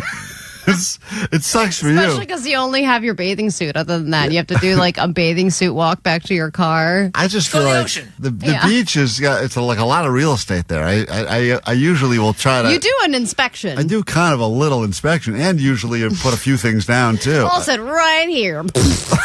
But I also think she's right. People should pick up their dog crap. But yes, yeah, you're not wrong about that. But still, just give it a glance. That's on you, Valerie. Hey, Alicia. Good morning. Welcome to Don't Be a Dick. What do you got for us? Don't be a dick. Don't block off the kids' school dropping zone. Don't interrupt everybody else trying to drop off their kids. Yeah, a lot of those people think, I'll just be here a minute. But 1 minute really does have a chain reaction in situations like a drop-off or a pickup. Sure does. Or you do that thing where you're like, I'm just going to park and leave it here real quick and run out. And then you have completely... But then if one thing changes and that 1 minute turns into 5 minutes, it just screws everything, and you can't predict that. There's also no plan B for any school. I've been to, at this point, my kids have been to probably 3 different schools, behavioral problems. And they've never once, there's no plan B for the drop-off. They got one plan, that's the lane. If that lane gets somehow interrupted, you're blocked, just sitting there. It's just, we'll just wait till the problem solves itself. That's unbelievable. 818 wanted to nominate people that all of a sudden start to drive very slowly in front of you because they're looking for an address. Oh, man, I'm so guilty of that. You are? Yeah, I feel so... I hate that so much. Yeah. Just pull to the side. Just figure out what you're doing. Yeah, especially if I'm trying to find a new place. And you're just going normally, and then all of a sudden it's like, boom. I dropped out like about 5 miles an hour. And I'm like on Ventura, and I'm like, I think it should be here on the left. Yeah, but you don't want to miss it, too. I know. I'm especially on Ventura. You're right. And people do. That is when people get the most aggressive behind me. They'll zoom around me and be like, you suck, that's your mother. You're like, but I just want gelato. They're right. They're right. Hey, Alfred, you're on KROQ. Don't be a dick. What do you got? Hey, what's up, party people? So my don't be a dick is the people who shop at Costco. They are the ones who make the place seem like it's Disneyland and they've never seen it before, or the people who stand in line at Costco and they don't know how to get to the middle of the lanes to check out. Yeah. I was at Costco yesterday. I saw a lot of violators. of Yeah, that. but it is like Disneyland, so people should be able to appreciate it. And as much as I don't like the rookies because they do walk around very kind of lackadaisical, they don't really understand there's a flow to it. I also appreciate them, and I go, oh, it's so great for them. They're having the best day of their life right now. Like I'll never have that first. That's why That first cut's like the first time you have weed. this is why, and people think I'm crazy. Like I do have my home Costco that I go to, which is the one in Van Nuys. Sometimes I hit the Burbank one, but the reality is, I actually will sometimes travel to go to a new Costco I've never been to before, just for to try to replicate the experience of first time in the new one. You shouldn't tell people that. No, I shouldn't. This is an embarrassing thing that But- you're traveling that far and sitting in traffic just to go to a new Costco. It's going 5 miles per hour the whole time. We're trying. And then when you see it, where is it? I don't know. It's the giant building that says Costco. If you have a nominee for Don't Be a Dick, get them to us now. Someone's going to be rewarded very handsomely with an entire weekend of passes to go to Ohana Fest. 800-520-1067 as we save society. Hi, Rich. What's up? Hey, good morning. Good morning. What do you got for us? I hate the dicks that try to use the freeway on-ramp to blow past everybody on the right shoulder instead of merging properly like everyone else. Sometimes you gotta do acceptable move. If you're not, Sometimes the people in the right lane leave these gaping holes, and I'm just like, boom, just a whoop micro machine. Rich, you sound mad about it because you didn't think about it first. I do sometimes. Sometimes like, people on the left aren't going fast enough. Everyone's just kind of on autopilot. In that right lane, you just. Hey, Monique. That can't be your name, but I'll go with Monique. Hi, Monique. Hi, it's Monique. All right, we'll go with that. Hi, Monique. That's some spelling. We'll go with that because that makes sense. Yes, Monique, go ahead. You're on Don't Be a Dick. What's up? I was going to say, don't be a dick and close the school gate when you're dropping your kids off before it's scheduled to be closed, and then make you walk your kid to the office when there's like a ton of parents waiting to get a party started. My school has a real shame system, and if you are not there at the second, it's not just like, all right, come on in. It's like a whole process. You got to go in, fill out paperwork. You do? Oh, it's a whole thing. That sounds if you terrible. miss it by even a second, even like a tenth of a second, even if they see you, if you're like not past the threshold of like the thing, they're like, no. They're like, there he is, that guy that's always late. Close the door, close the door. He's like double parked anyway. Feels like they're doing it on purpose for me. I'm starting to take it personally. All right, listen, good first batch. We have to process some of what we just heard. We have a lot more pouring through right now if you can't get through on the phones. The goal here is to save society. We will eliminate one of these people, we believe, once and for all, or at least get the PSA out there that society's better without them. If you have nominees, 800-520-1067. Don't be a dick. Save society. Get you some tickets to Ohana Fest. We come back with that next.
All right, it's Don't Be a Dick time on KROQ this week. Don't be a dick.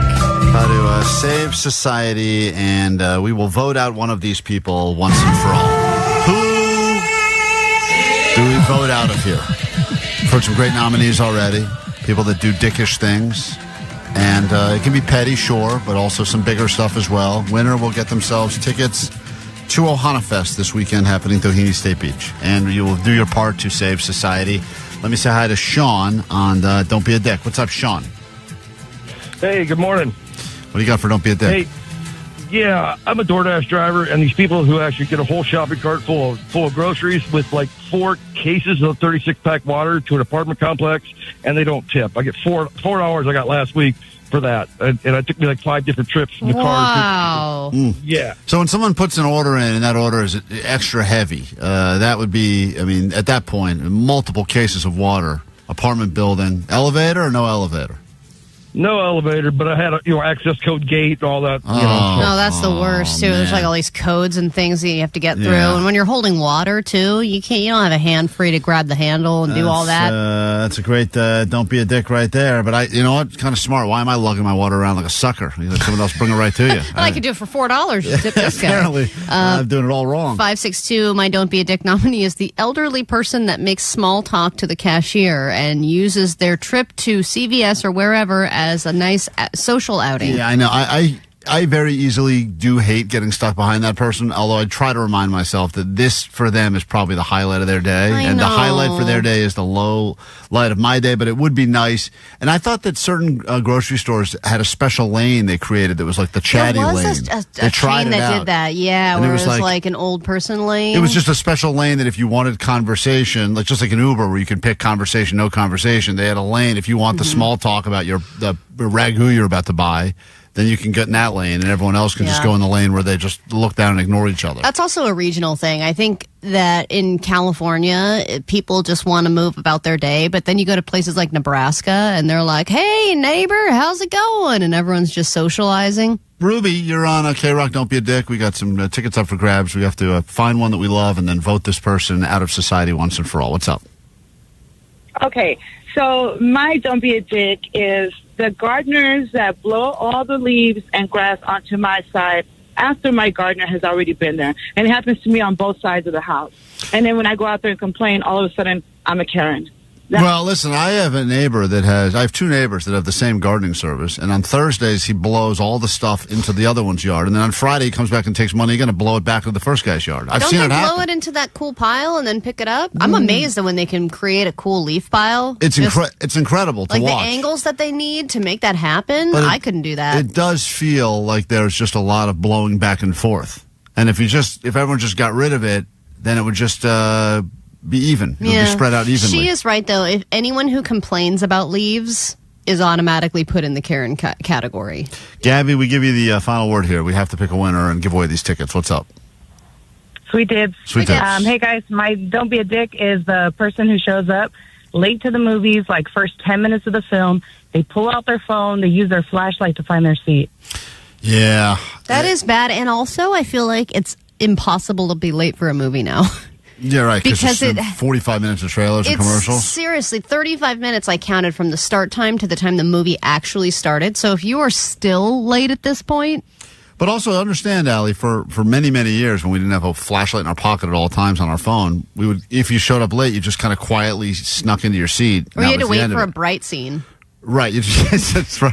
Yeah, it's very hard when it was You're a like, dim oh, lit it's scene. nighttime. Damn. I'll just stand here. Yeah, and then it'd finally be a bright scene. You quickly And you'd be like, there, go. get your seat. Go, go, go. There's some light. Yeah, now everyone's pulling it out, like strobing from their phone. All right, listen, we could do this all day. There's a million people that have a million nominees on the phones. I'm sorry we can't get to everyone here, including the people that leave their shoes by the front doors. You trip over them when you walk in. Oh, my God, my wife does that. Cough all over their hands in public. Don't use self-checkout if you don't know what you're doing. Double dipping at football parties. Block 2 pumps at a gas station. station. What? There's a lot of these. Who the hell does that? There's a lot of people on the phone that are angry. But, Allie, of all the ones we've heard, we've got to give away some tickets. Oh, God, I don't know. I mean, I think the person that screws up the pickup line at school, that is a pretty egregious offense, and I think it probably happens every single day. A different parent does it, but it happens all the time, and it really elongates your day for no good reason. Yeah, and if you're one of those schools where the kid has to kind of get out as the car's rolling slowly, like, your job is to have them, like get your ass together. Like, I tell my kids, like, tuck and roll. Like, let's go. Like, we got... Right, no chit-chat, no see you later. Guess what? You'll see them tomorrow. No hugs, no love yous. We don't have time for the love yous. Get out. Go, go, go. Move it along. Hold on. We know so who are that the dicks woman is. the kids or Stephanie, the parents? congratulations. You are the winner in this round of Don't Be a Dick. So we give you some tickets to enjoy this weekend at Doheny State Beach for some Ohana Fest. We got tickets every morning this week. If you didn't win them, don't worry. We'll have them again for you tomorrow. And in about 15 minutes... My Chem tickets will be yours. They're just announced some shows at the Hollywood Bowl. You'll have to wait till 2026 in October, so just over a year away. But trust me when I say you'll want to win them from us, and we'll do that for you in 15 minutes when we get back. Your news, and that is next. If you've been hurt in an accident, don't worry. We promise to be the one friend who laughs at you. Klein Alley Show. We were both accidents. KROQ.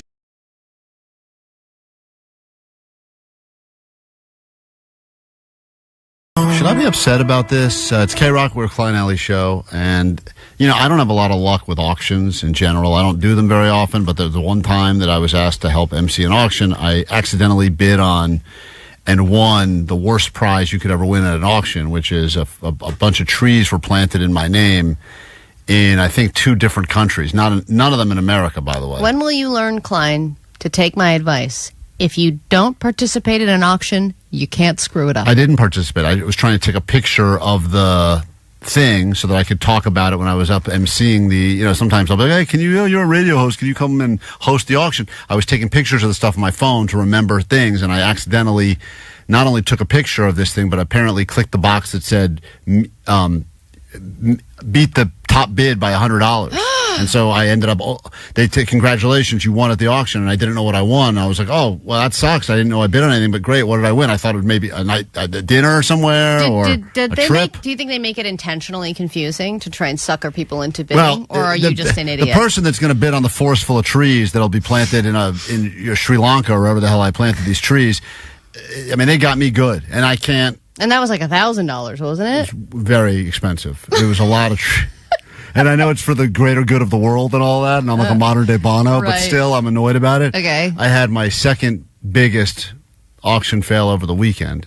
This was a fundraiser at my kids' school, and they were trying to do a thing where you could bid on stuff, and some of the stuff they had was great. I even donated some tickets from KROQ to something, and that brought in a couple $100, and the idea is help fund the schools are all underfunded, and they want to do, they want to have extra art teachers, and they want to have extra supplies, so they try to do these things from time to time to get people to cough up some coin, and then they can operate better, and I think it's, a worthy cause, right? Because it's, my own children, but obviously giving kids the stuff they need at schools. Well, and they're going to school for free, right? Right, so that's nice. Public school, LAUSD. So anyway, one of the things, and they have a lot of cool stuff there that was all going for, some of the stuff is very cool, but it goes for a significant, like Lakers tickets or trips somewhere. And I'm not bidding thousands of dollars on stuff.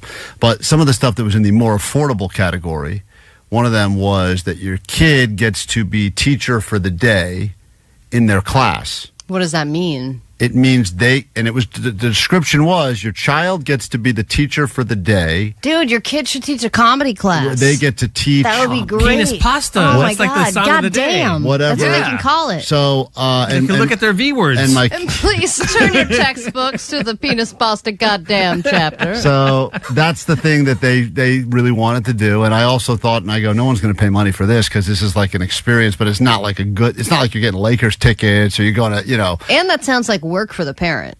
Because aren't you supposed to help your kid teach for the day and stuff? No, it made it seem pretty simple. It says kid gets to get in front of the class and teach a topic of their choice. And my daughter said, I really want to go up there and talk about Olivia Rodrigo or some BS like that. I said, all right. She goes, it would mean so much. Please, Daddy, please, Daddy. I said, I'll put in a small bid, see what happens. Well, once again, I got outbid pretty quickly. and this was through the online. It was online auction. I didn't go to the actual thing. But it said you've been outbid, and I upped it. You had to up it $10 every time. Once it got north of 100, I said, I don't think it's worth it at this point. Like, I know the money goes to the school; it's a good cause, but let's be honest. Is the gambler in you kind of like pissed though? Yes, and that part takes over, and I go, who is this a-hole that every time I put in a bid is trying to outbid me? What does his kid get to teach? Right. Probably not anything more interesting. So then I get, like Omar said, I get all caught up in the whole thing, and I go, if I jump at $50 to 150, the person's going to definitely go away. And then I will have won this thing, and I'll be the champion. And I almost forget my kid's even involved now. I just want to win this thing. She's like, forget it. So She's already over it. I bump it to 150. Damn. And it goes right away. They go, you've been outbid. And I go, this mother effer. And I go, I said, I'm done. I'm tapped out. I'm not doing it. I'm out. I've done it 150. Well, I'm and done. with the auction online, you don't get the satisfaction of doing that little like, Mep. Right, you hold your hand up in the air. Yeah, like the How's real. it go? Yeah, 16. Yeah. So, over here. The big lady with the broad shoulders, gotcha. So I say, I'm done. I go, I'm tapped out. 150, I'm gone. I explained to her, I'm sorry. I know you want to be teacher for the day. I didn't win. Daddy didn't win. You're out. The next day, I get an email. Congratulations. Is that an every night thing? Daddy didn't win. They're used to it by now. They're used to it. She finishes the sentence for me now. Daddy, I know, didn't win. I know, you didn't win. Next day, I get the email. Congratulations. You've won what you bid on. Okay. And I go, how is that possible? I got outbid. Well, once again, like a stupid idiot, apparently they make it really easy now to, when you're going through and agreeing to the stuff and putting in your credit. They probably check it for you, like the email, like Probably. the marketing emails crap. And so I outbid the top. I put it so that whatever the top bid was, I would outbid it by $10. Which is just silly that you were even continuing to bid. Went all the way. I know. I don't get it. What if two people do that? So I'm so glad you say that, Jake, because not only did I get an email that said, congratulations, you've matched the top bid of $325, but because there were two people, so it was me and one other a-hole that were probably going after this thing, your kids are both going to get to do it. So they decided together or on separate days? Separate days, but that way the school to get double the money because they're basically going to collect money from both people. And then my kid comes. So then I got to tell her the good news. Good news. And Daddy I was won. mad about the money and everything else, but I said, good news. You're going to be teacher for a day. She got all excited. She goes into school. She tells her teacher, hey, I'm going to teach all about Olivia Rodrigo. And the teacher says, no, you're not. You have to teach about one of the topics that we teach about anyway. Oh, no. You have to teach about a pre-teachable topic that is in the what, she's doing curriculum. that day in math?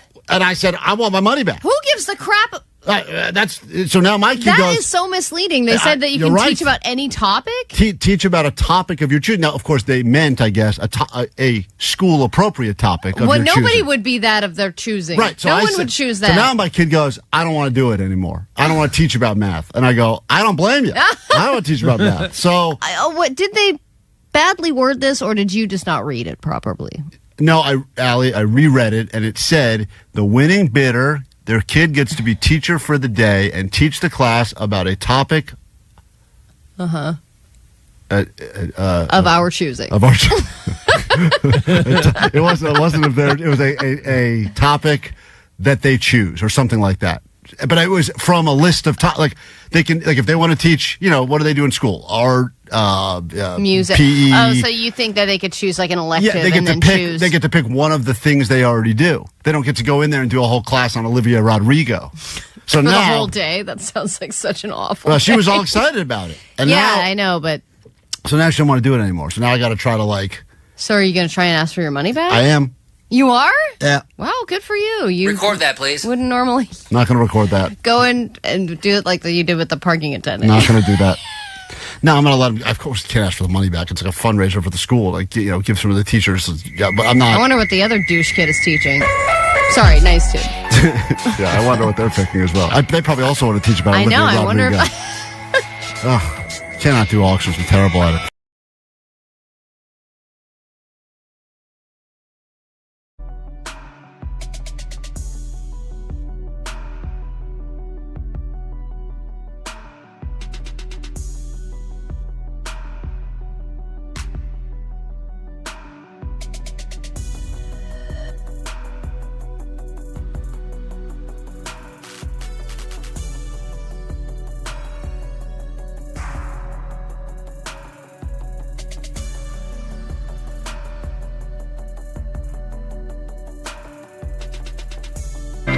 Picture yourself at the Hollywood Bowl with some MyChem. We've got those tickets for the just announced shows happening next October, and you'll have your first chance to win your way in almost the second we're done with this. Your ADD News, 9, noon, 3, and 6. Remember to be listening to KROQ for your chance to win your way into the just announced MyChem shows at the Hollywood Bowl. What a venue to check out MyChem if you're feeling left out because you didn't go see them recently at the Dodger Stadium. Fear not. Next year, whole new year, all those memories will be a distant memory, and then boom, just like that, you're into the brand new show with your first chance to win those tickets coming up after this. Grab your Adderall. It's time for ADD News. Orchestrating a cyber attack is not easy, I would imagine. It's an annoying crime, but I believe it is an impressive one for the most part, especially when it involves hacking into a sophisticated network like the MGM Casino. This most recent cyber attack is said to have cost the MGM over $100 million, and the person behind it that was arrested is a teenager. Somebody, this is how they did it, which is the comical part. They're like this sophisticated teenage hacker, whatever. I actually don't know if it's a he or a she, but the person found an employee of the MGM Grand on LinkedIn. Oh, so smart. And impersonated them. Then called the company's IT department and said, can you do a password reset? I forgot my password. Unbelievable. And then once the reset was granted, he had access to MGM's internal systems within 10 minutes. And what's even better is that he didn't really use it to steal money. They just used it to disable hotel key cards.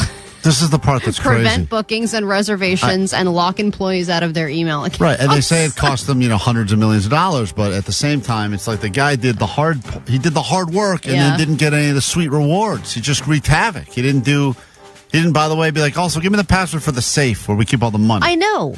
And I think this took a while for them to figure this out and arrest this person and all kinds of stuff, but they didn't even take money. They just did what a teenager would do, which is be like, you can't get into your room. I know. It's beyond aggravating because it's like so smart. I mean, if to think about it, like that's actually pretty smart for a teenager to be like, look, I'll just go on LinkedIn. I'll find some guy that looks like, he's important there. Everyone just puts their job titles. They're very braggy on LinkedIn. If you ever want to see someone that really, like Allie's email signature that says like comedy, theater, she's always bragging.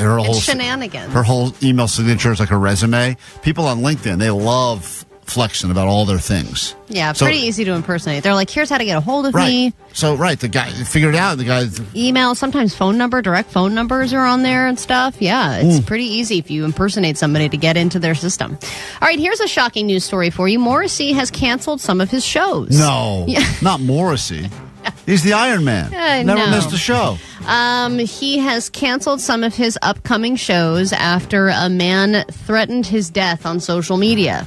Now, here's what's interesting about this story. The person who put out the statement said, Stephen Patrick Morrissey, when you perform at TD Place here in Ottawa next week, this show already happened, by the way, and he performed at it. September 12th at 9 p.m., I will be present at the venue in the audience, and I will attempt to shoot you many times and kill you with a very large gun that I own legally. Now, this was put out on social media. The show took place, and nothing happened. But now that they're aware of it, they think that it's an ongoing threat, and they've canceled shows as a result of it. Well, do you think Morrissey looks for reasons to play shows or looks for reasons to not play shows? He's like, why didn't you tell me this about the September 12th show? I performed. Right. I could have not performed that night. Performed at that one. And that would have actually So it's funny that he's like, I want to still not perform. We'll just do the ones that are coming up then. Yeah, but the threat's over. It's all good. You already did the show. No. Out of an abundance of caution for my band and for the people that are attending the show, cancel. I'm sure the tickets we gave away for the Morrissey show last week will still be very valid. Well, those ones I think are still on. Okay, good. For now. Yeah. Enjoy them while you can. Yeah, exactly. I know we talked about phone use and the idea of walking into a happy hour situation and not having your phone seems uncomfortable for you, Klein. Hushy hour. That's right. A horrible idea of hushy hour. Terrible man. Now, you could get paid to use your phone less. This is an offer coming through from a smaller mobile company called Mobile Noble Mobile. Right. If you use this company, you will be able to use your phone a lot less because their service is crap, probably. So, problem solved. So but they could be using a different network. Who knows? They give you a single plan that gives you unlimited talk, text, and data for $50 a month. That's already affordable, right? But if you have the unlimited data and you use less than 20 gigabytes a month, they start giving you rewards with cash and incentives. So the more under you go, the more money back you get. And if you go far under, you can get almost all your money back. Yes, but then what's the point of having the phone? You can't look anything up. You can't. Well, if you are worried about your phone use, maybe you want to cut back a little bit. Hey, you're cutting down on the price already, and you can cut down even more just by cutting back on your screen time. That's incentive for some people. I would like companies to reward us for using our phones more. Everyone's trying to reward us for using them less. Go take a hike, and don't you? What about people like us What about people like you? that shatter my screen time record every week? I've never gone backwards. And they're like, you've broken your record. Yeah, I feel great about that. What I about really that do. for the Apple reward? Those medals and crap that they give you? Yeah, they give you medals because you stand up 3 times. How about a medal because I've been on my phone for 19 hours today? Where's that medal? And my kids were over there. Yeah. And I ignored them. Yeah, that should be the alert. Hey, congratulations on your medal. You clearly haven't interacted with your kids all day today. There's your medal. Good work. Choo. All right, well, we get into a brand new hour of the show next. The very first thing we do is give you some tickets to see My Chem. You'll be the first person to have these tickets. Just announced shows at Hollywood Bowl. We do that next on KROQ.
Show.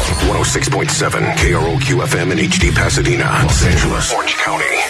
This is the world famous KROQ. All right, call it 20. It is 9 o'clock. Let's go ahead and give you some tickets to the just announced My Chemical Romance shows at the Hollywood Bowl, October 2026. Picture yourself 1 year from right now. What will you look like? How big will your mustache be? How much weight will you lose because of Ozempic? More importantly, you'll already have your plans taken care of because you'll be the first person to have tickets to the MyChem shows announced for a few different dates. I think they got 3 shows already. You know how MyChem is. They just keep selling them out and they just keep on adding more dates. But for right now, and this was the news we woke up to this morning, shows happening on the 21st, 23rd, or 24th to celebrate the 20th anniversary of the Black Parade.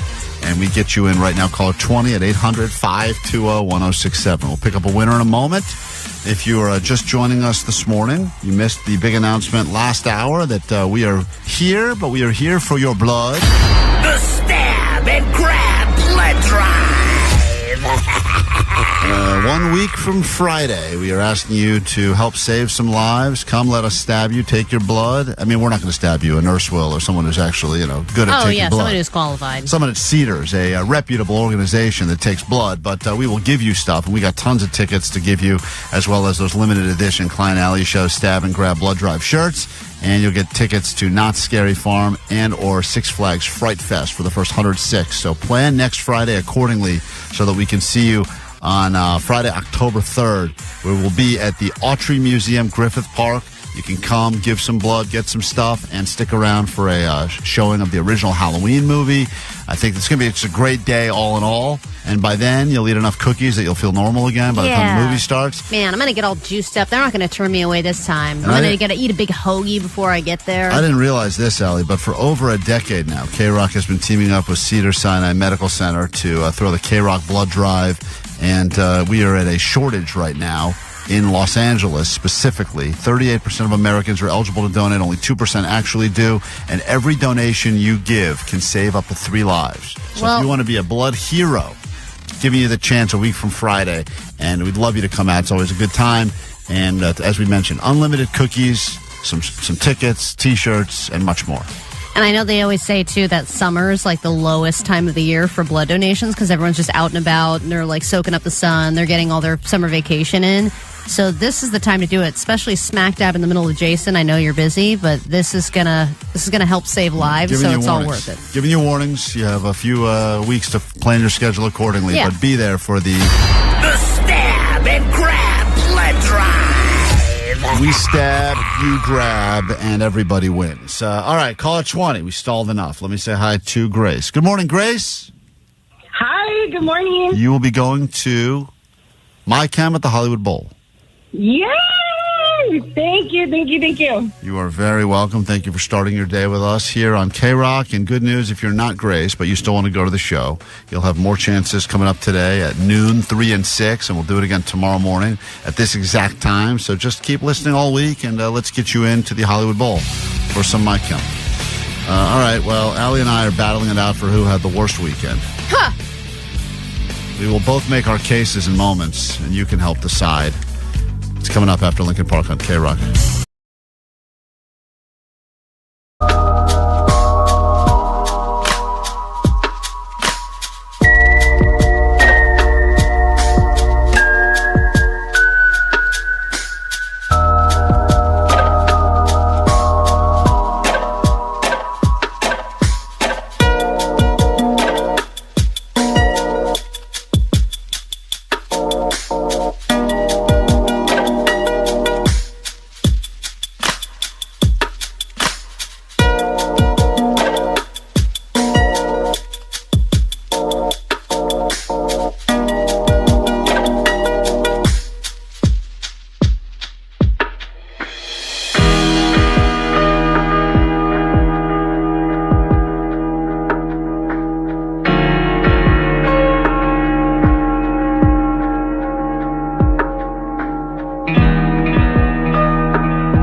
KROQ, we are Klein Alley Show. We will get to your Gays football highlights coming up very soon this hour. But usually on a Monday, you have a lot of people, especially if they did cool things over the weekend, that like to brag about how great their weekend was. And then sometimes you feel bad about your weekend because you're like, I didn't do anything that great, and it seems like everyone else had so much fun.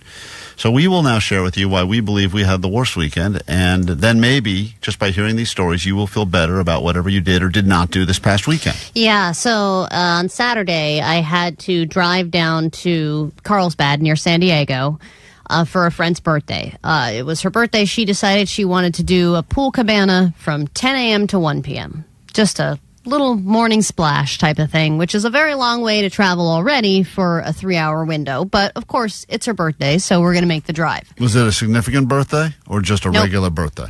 Regular birthday. Wow, that seems excessive for just a regular number birthday. It's a lot, but also in the moment we thought, you know what, can't say no. It's her birthday. We haven't seen her in a while. But you could say no. Totally. Well, we also had another friend who was supposed to come with us, and she said she was sick at the last minute, which not only means that you couldn't use that excuse either. We couldn't use that excuse. It also meant that the cabana that was being purchased was going to be split by less people. Oh, that's...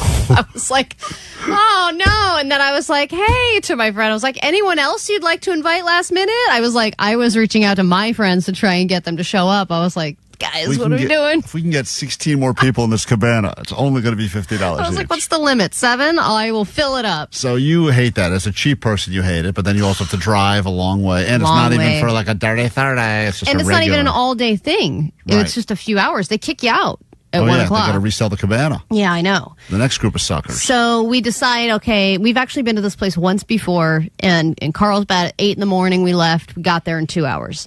We get in the car, and it says it's going to take 3 hours to get there because I didn't realize we were driving on one of the worst days of the year to drive because there were multiple shutdowns as a result of Carmageddon. It was the 405 being shut down in both directions. There was a section of the 10 that was being shut. Oh, yeah. This is happening like every other weekend, apparently. There's a huge project on the 405 that they're doing. I didn't realize the weekend, it was going to be this weekend, was one of the weekends they were closing everything off. But even at 8 in the morning, which you feel like Saturday at 8 in the morning is one of the better times to drive, right? Because everyone's been going out Friday night, they're still hungover and sleeping. So it took us 3 hours to get there, and that's also... You do have a dark cloud over you. 3 hours of decision-making, right? Okay, do we take the 5, which is terrible? Do we take the 101, which is terrible? Do we take the 405, which is terrible? Which is going to be the least terrible? They're all terrible. But They're the all 5 terrible will for always different be the reasons. worst. That's what I decided. I said, we're 5 going is to take always the the 405, and I'm going to take Sepulveda. Anyway, I got there 2 hours, 45 minutes, saved us 15 minutes, splashed around, laid out for 3 hours, right back in the car, where it took us 3 hours and 15 minutes to get home. Oh, my God. Because by then, everybody was making their way to Dodger Stadium for the Dodger game. There was still, obviously, the closures. There was a concert at the Hollywood Bowls, a stupid Sound of Music sing-along. There was something going on in every single direction. And then at one point I was like, I need to go off the grid. I had 3 different apps open of what I was going to do, what the plan was. There was all these different routes it was taking me. I decided to go rogue. I was like, I'm going to go to the beach. I'm just going to go all the way to the PCH. And it was also a terrible decision and added 15 minutes to my drive. Yep. So I spent a total of 6 hours in the car to splash by a cabana for a few hours for a friend's birthday. What ended up costing you, by the way? What was your cut of the cabana? Because you got to pay for you and your wife too, so you're already in for double. Yep, we're in for double, so it was $200 for the 2 of us, and that's not including the bill. Oh, that didn't even include food. drinks and everything? Nope. So we got the food, the drinks, and then I'm going, well, this is my friend's birthday. Aren't we supposed to like pay for some of her stuff? And the one other time we went there, we did pay for the person whose birthday it was. And I'm like, dude, if I have to pay for the entire cabana like this and the food and drinks, this is insane. I'm in this for $500. So you spent a ton of money, you spent a ton of time in your car. You failed to mention really how your weekend began, which was losing to me in bowling. Oh yeah, so I was coming off a loss, right? And then the topping on the icing on the horrible cake of this entire drive was one of the side streets I decided to take. I was like, this is going to save me some time. I went through the light, it turned red, and a camera flashed. Oh, you'll be seeing that in the mail. That's going to be a nice souvenir of the Katie weekend. was like, and we just got a ticket. I was like, It's so annoying because I came in feeling pretty strong that I was going to have a worse weekend than you based on just something that happened on Sunday alone. And I feel like you're going to beat me this round. The audience will decide. I finally win. I think you may win. From being the biggest loser? I think you may win worst weekend. And I'm so upset because I was so ready to sit on the couch and watch football all day on Sunday. I was ready. I had snacks. I was so excited to just do absolutely nothing. And right when I got on my eating pants, I got on the couch, and then my wife's like, "What are you doing? We're leaving." And I said, "I'm not leaving anywhere. You're leaving. Where are we going?" And she goes, "It's beautification day at the kids' school." I go, "What? It's Sunday." Beautification. She goes, "Yeah, this is the one time a year everyone gets together and picks weeds You're and like, picks you up can't garbage." beautify my kids. I've tried. They got my DNA. There ain't no beautifying them. And she goes, "No, we volunteered. We have to go. It's our window to go and help clean the school." Oh, no. Is this something you signed up for and you didn't realize? Because that's happened to me where I'm like, I don't know how I got asked to do this. All I know is I said, "I'm on the couch watching football." Well, what are we talking about? She's like, "We got to at least go. We didn't go last year, and everyone made us feel guilty. We have to at least go and pick Everyone up some made you trash." feel guilty. So what? That's what I said. Guilt. That's my life. So we get in the car, we go over there, and I pull up, and everyone is there, like helping pick weeds and do all the stuff probably Omar likes to do for fun. And they're picking up. Some of the jobs suck, but I see like a lot of the dads have these cool like leaf blowers, or they've got like power washers, and they're like power washing the tables. And I'm like, man, they're going deep cleaning on that stuff. Yeah, apparently it's like a once a year tradition to try to make it look nice. The community's going to. And so I go, "Hey, I'm here for my power washer," and they go, "No." I'm here for my power washer. They said. They sized you up. What did they give you? For the cool man stuff? They gave me a roll of paper towels and a bottle of Windex. And they said, "Thank you for helping. Can you go try to clean all the windowsills of all the classrooms?" Oh, my God. That's sad because you're not even tall enough. And I said, "How come all the other dads have the cool like jetpacks on?" And they're like, "Those are leaf blowers, and some of the dads brought those." And I was like, "Seriously? They like brought their own power tools?" And they're like, "Yeah, Mr. Jenkins brings his weed whackers every year and cleans up the whole soccer field." I'm like, "Well, I don't have any of that stuff." And they probably can do it in a record time. So I'm looking at every other dad there has got the coolest like. One guy had there was like two guys like firemen almost on like this huge power hose or like power washing snot off the tables, and then I'm sitting there scrubbing with Windex going. And I'm like so sad, and like even like everyone walking by, and I don't know what they're looking like judging me that I wasn't the man. Well, I think they probably could have given that job to a kid. Yeah, that's like a kid job. Allie, I looked over. over. Like, if there's nothing else, I looked over. Clean this. There was like another kid doing the exact same thing I was doing, and like a better job too. So I had to clean up. So I don't know. You can vote, but I'm pretty sure Allie's going to win this round of Worst Weekend. We got to take a break. When we get back, Gaya's football highlights, which will be new to me since I missed a lot of football yesterday. We'll get to that and more next. Calling all ghosts, ghouls, zombies. Listen at 9, noon, 3, and 6 and win your way in to see My Chemical Romance at the Hollywood Bowl. My Chemical Romance and KROQ. Yeah.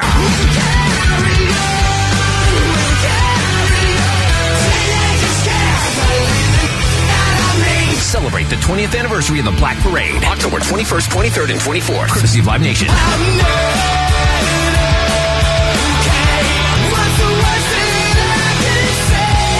Win tickets all this week.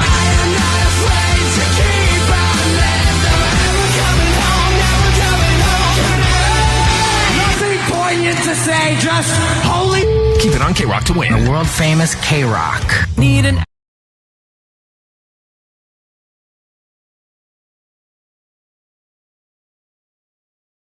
Are you ready? I'm not ready because I already think I know what this is, but there's an intervention that is apparently being called, and I am, I guess, the victim. Is that the right word? No? No, you're the recipient. Yeah, you're the victim. Excuse me. You've got this wrong already. I'm doing something that is affecting you all, and you would like to intervene Numerous on things. Yeah, but Klein, we have to start out by saying we love you.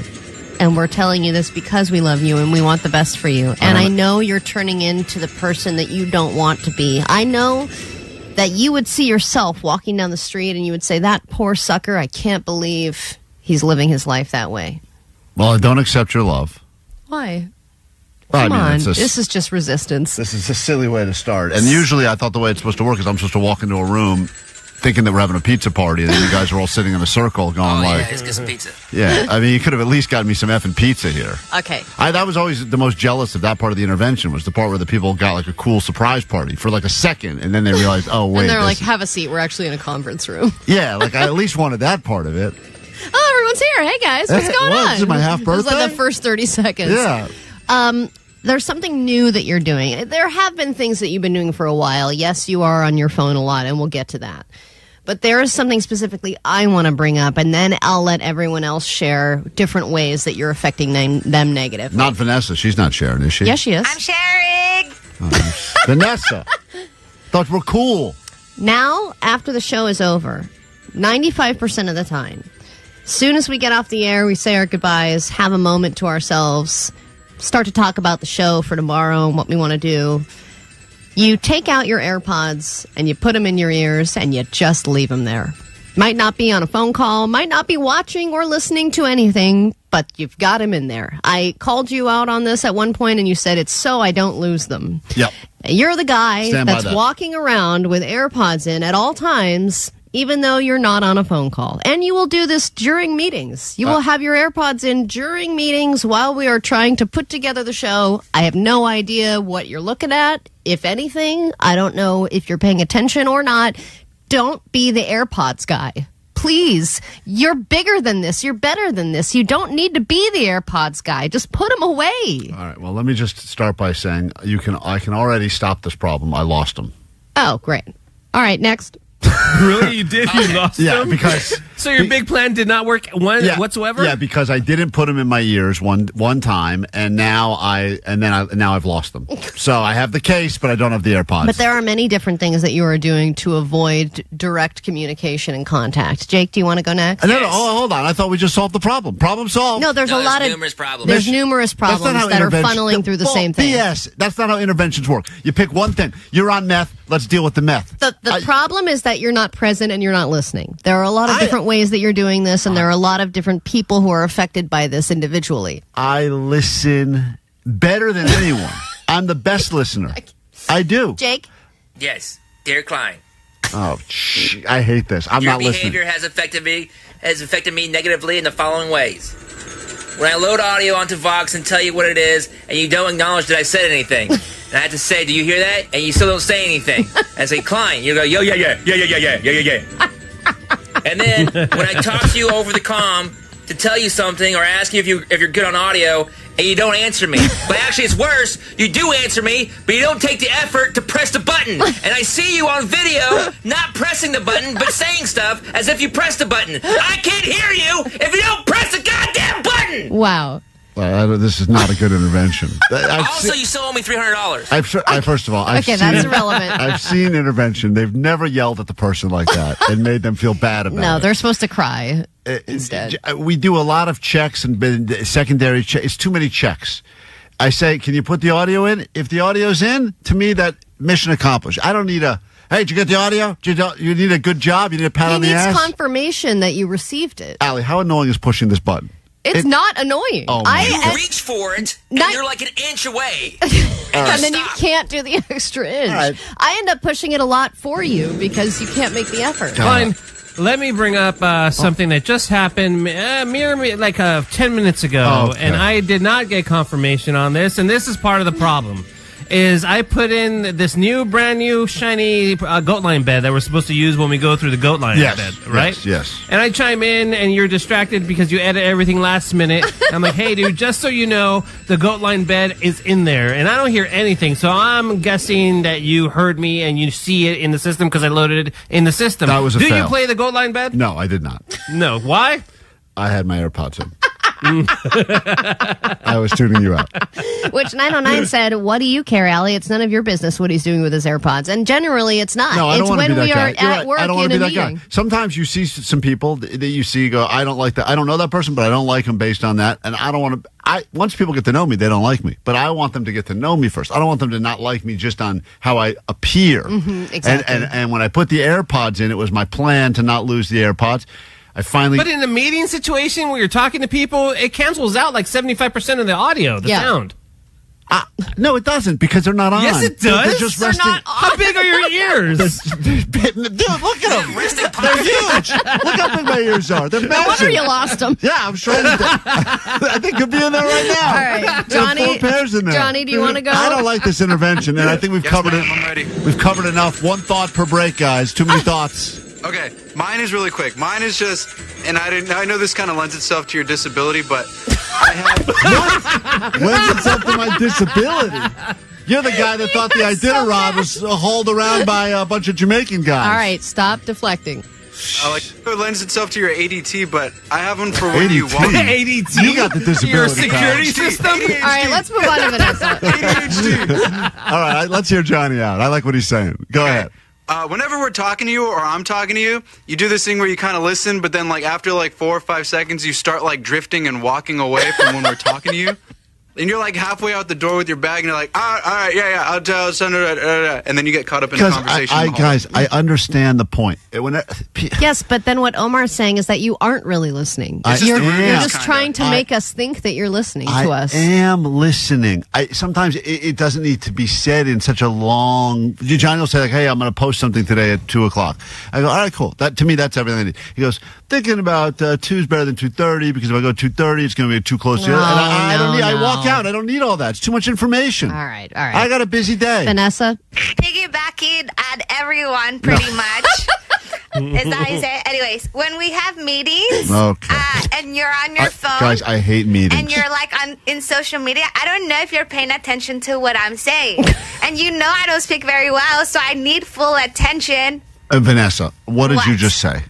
Exactly. I know what you said. In fact, here's the big. We are not feeling heard, is what we're telling you, Klein. A bunch of whiners is all. You're not listening. Can I say something? Allie thinks because she's doing this on a keyboard, she has her computer. I use my phone for everything. My computer is almost useless. You to me. use it for everything because you like that we don't know what you're doing on it. I don't care what you do. You put it on. You can put all my stuff up on the screen. I'm not hiding anything. I'm not. Yes, but you're also. We've learned that humans are not good multitaskers. You can't be reading things, pulling clips on your phone, and listening to us at the same time. Yeah, you're not able to do it. But you're doing it on your computer, right? So you think because you have a laptop. No, I'm filling out the schedule. I'm working. Right. Yeah. What do you think I'm doing on my phone? So you're sitting. You think you're better than me because you're going. I'm typing. Yeah, that's more official. Vanessa's asking us, hey, do you guys want to have this guest on? Now, as soon as she says that, I'm already on their Instagram looking at it going, let's see what this guest, let's see what they got going on. I'm already researching things she's talking about. Team do, no one really cares. Allie was watching the games for a completely different reason, and she likes to break them down, and there's a lot of sacks and a lot of penetration and a lot of roughing the D and everything else. And also a lot of connection between Hurts and Brown. Oh, yeah, that is. Brown and Hurts are really connecting this year. A lot of passes and catches happening there. Makes great highlights. According to Allie, these are your gayest football highlights from week 4, I believe? 3 of NFL action. You already can't keep track. No, I've lost count already. And Klein missed 100% of these because he was Windexing his kids' school. I missed a lot of these. I'm really disappointed that this is how I'm finding out what happened from Allie's gay football highlights. But here you go. Here are the gayest sports highlights from the week. At first play, Hurts gets pounded. The ball is out. Herbert in trouble. Nasty pocket. Down he goes. Jones again. Putting his fingerprints on it. It looks like it's going to be something. They had neighbors double teamed on the other side. Brown in zone. He's got it. Zacchaeus on the over route. He lollies and then he's gone. Lolly off the ball. Lolly's right to sleep again. Here he comes. Oh, drive free. And the scrum you see as they try to vacuum it in. Going into their scramble drill. And what does he do? He doesn't come up short. He takes it deeper. Getting a block, finding a lane. And there's Bidet with the punter and Traboni. 3 timeouts for Chicago. They're going to hand it off right up the gut to Monangai. Tight formations makes the defense come in tight. They're often open holes horizontally, and Horton took advantage of it. You can't get any more open in the end zone than that. These have been the gayest sports highlights from this week. I feel bad for the gut of Monangai. The gut of Monangai. All right, well, there you have it. Some of the gayest moments from the NFL this past weekend, according to Allie. As Vanessa calls it, gay. There's actually someone that has some much-deserved props for producer Vanessa on the GOAT line, and we will listen to that next on KROQ.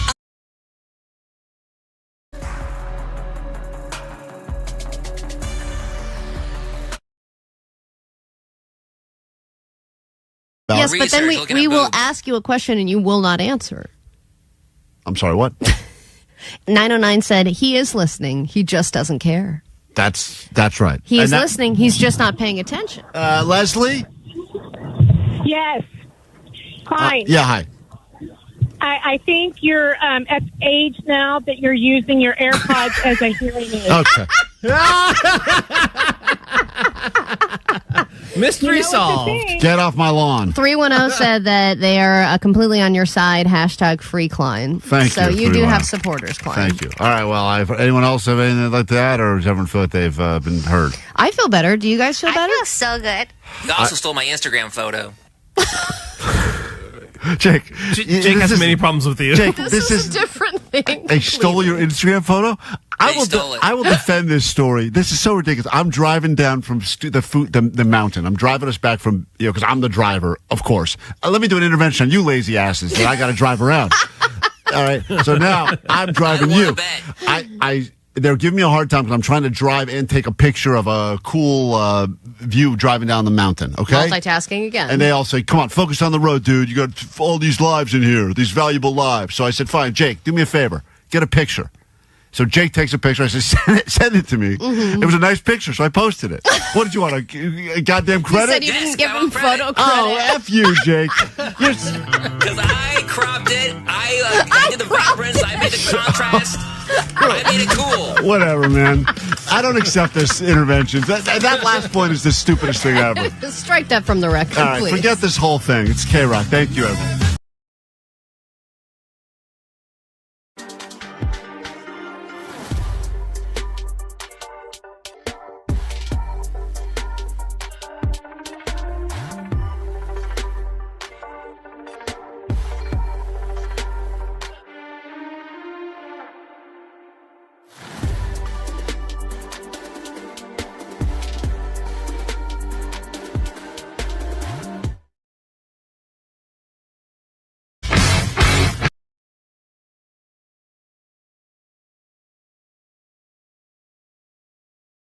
On Ellie's show, that's Green Day, One-Eyed Bastard.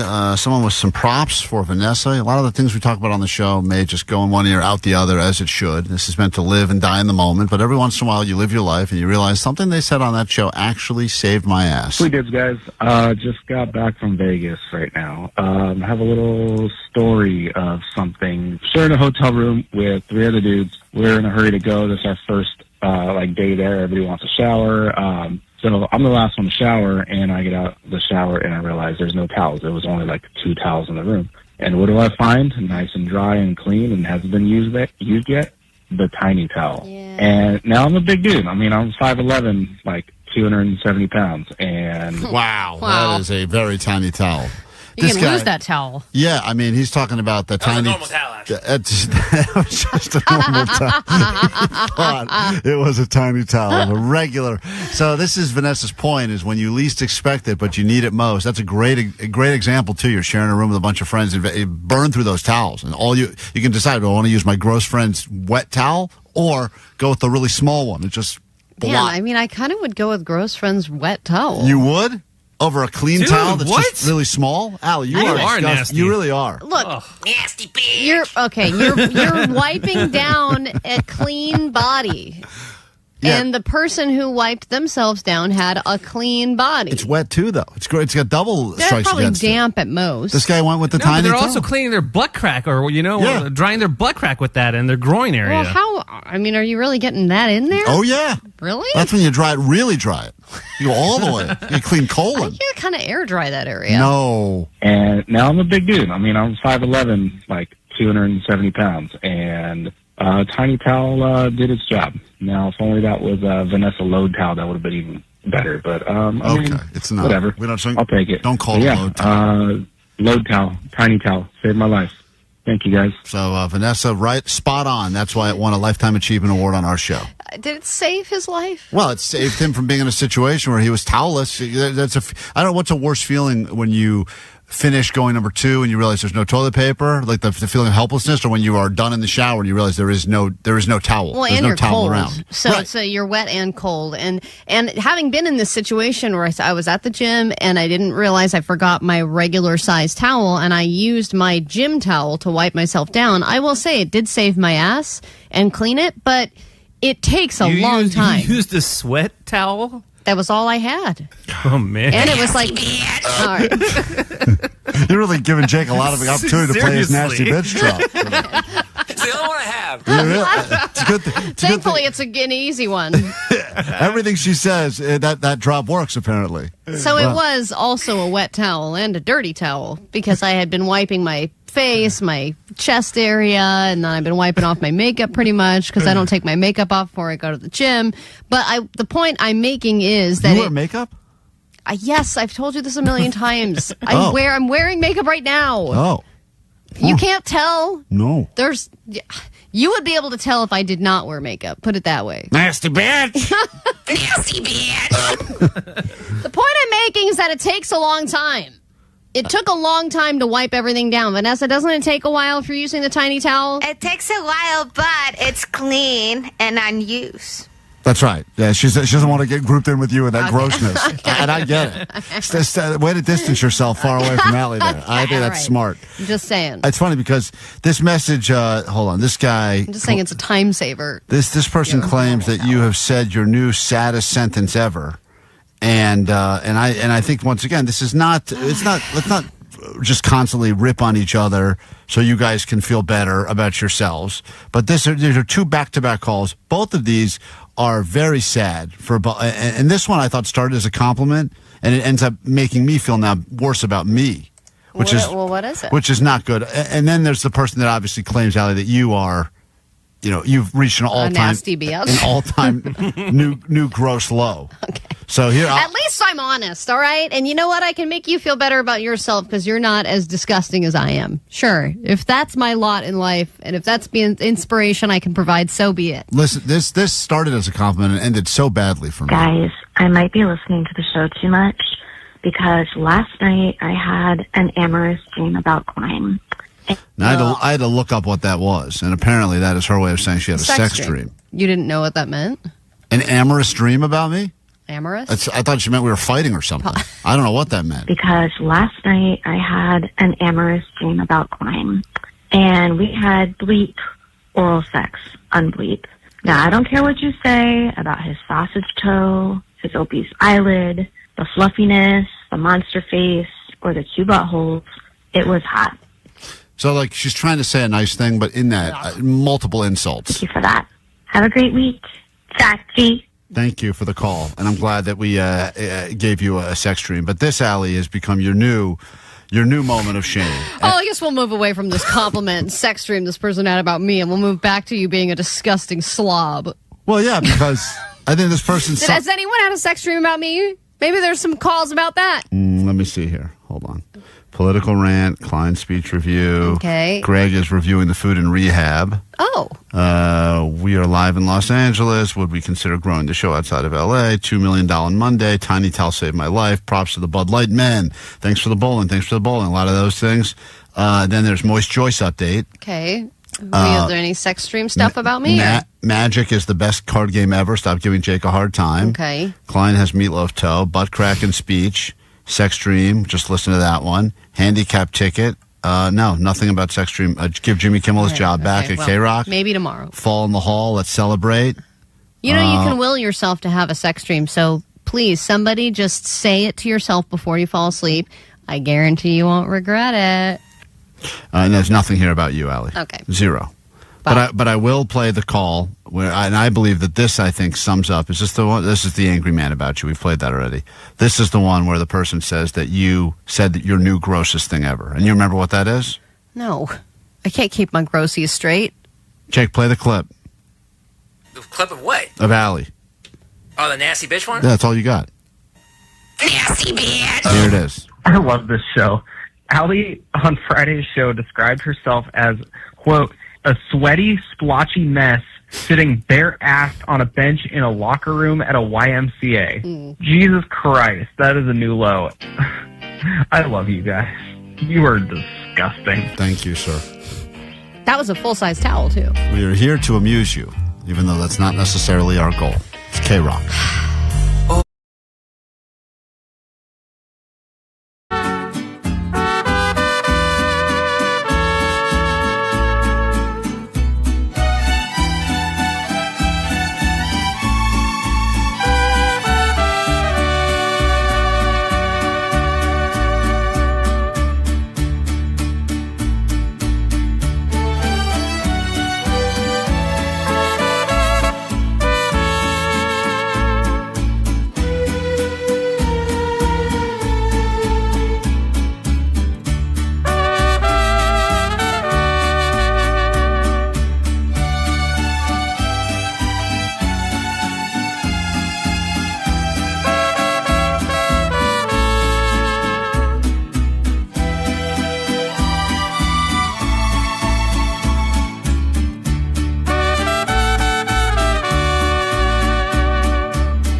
You want to win something from us?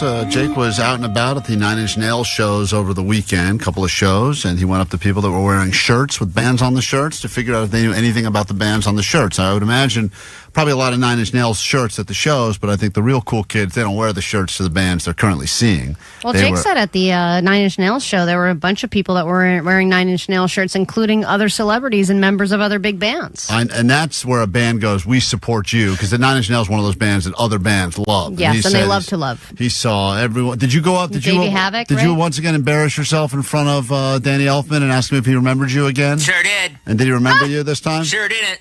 Yeah. So that's like but his assistant did. The fifth time you've introduced yourself to him in public somewhere and said, hey, you know me? And he goes, no, I don't.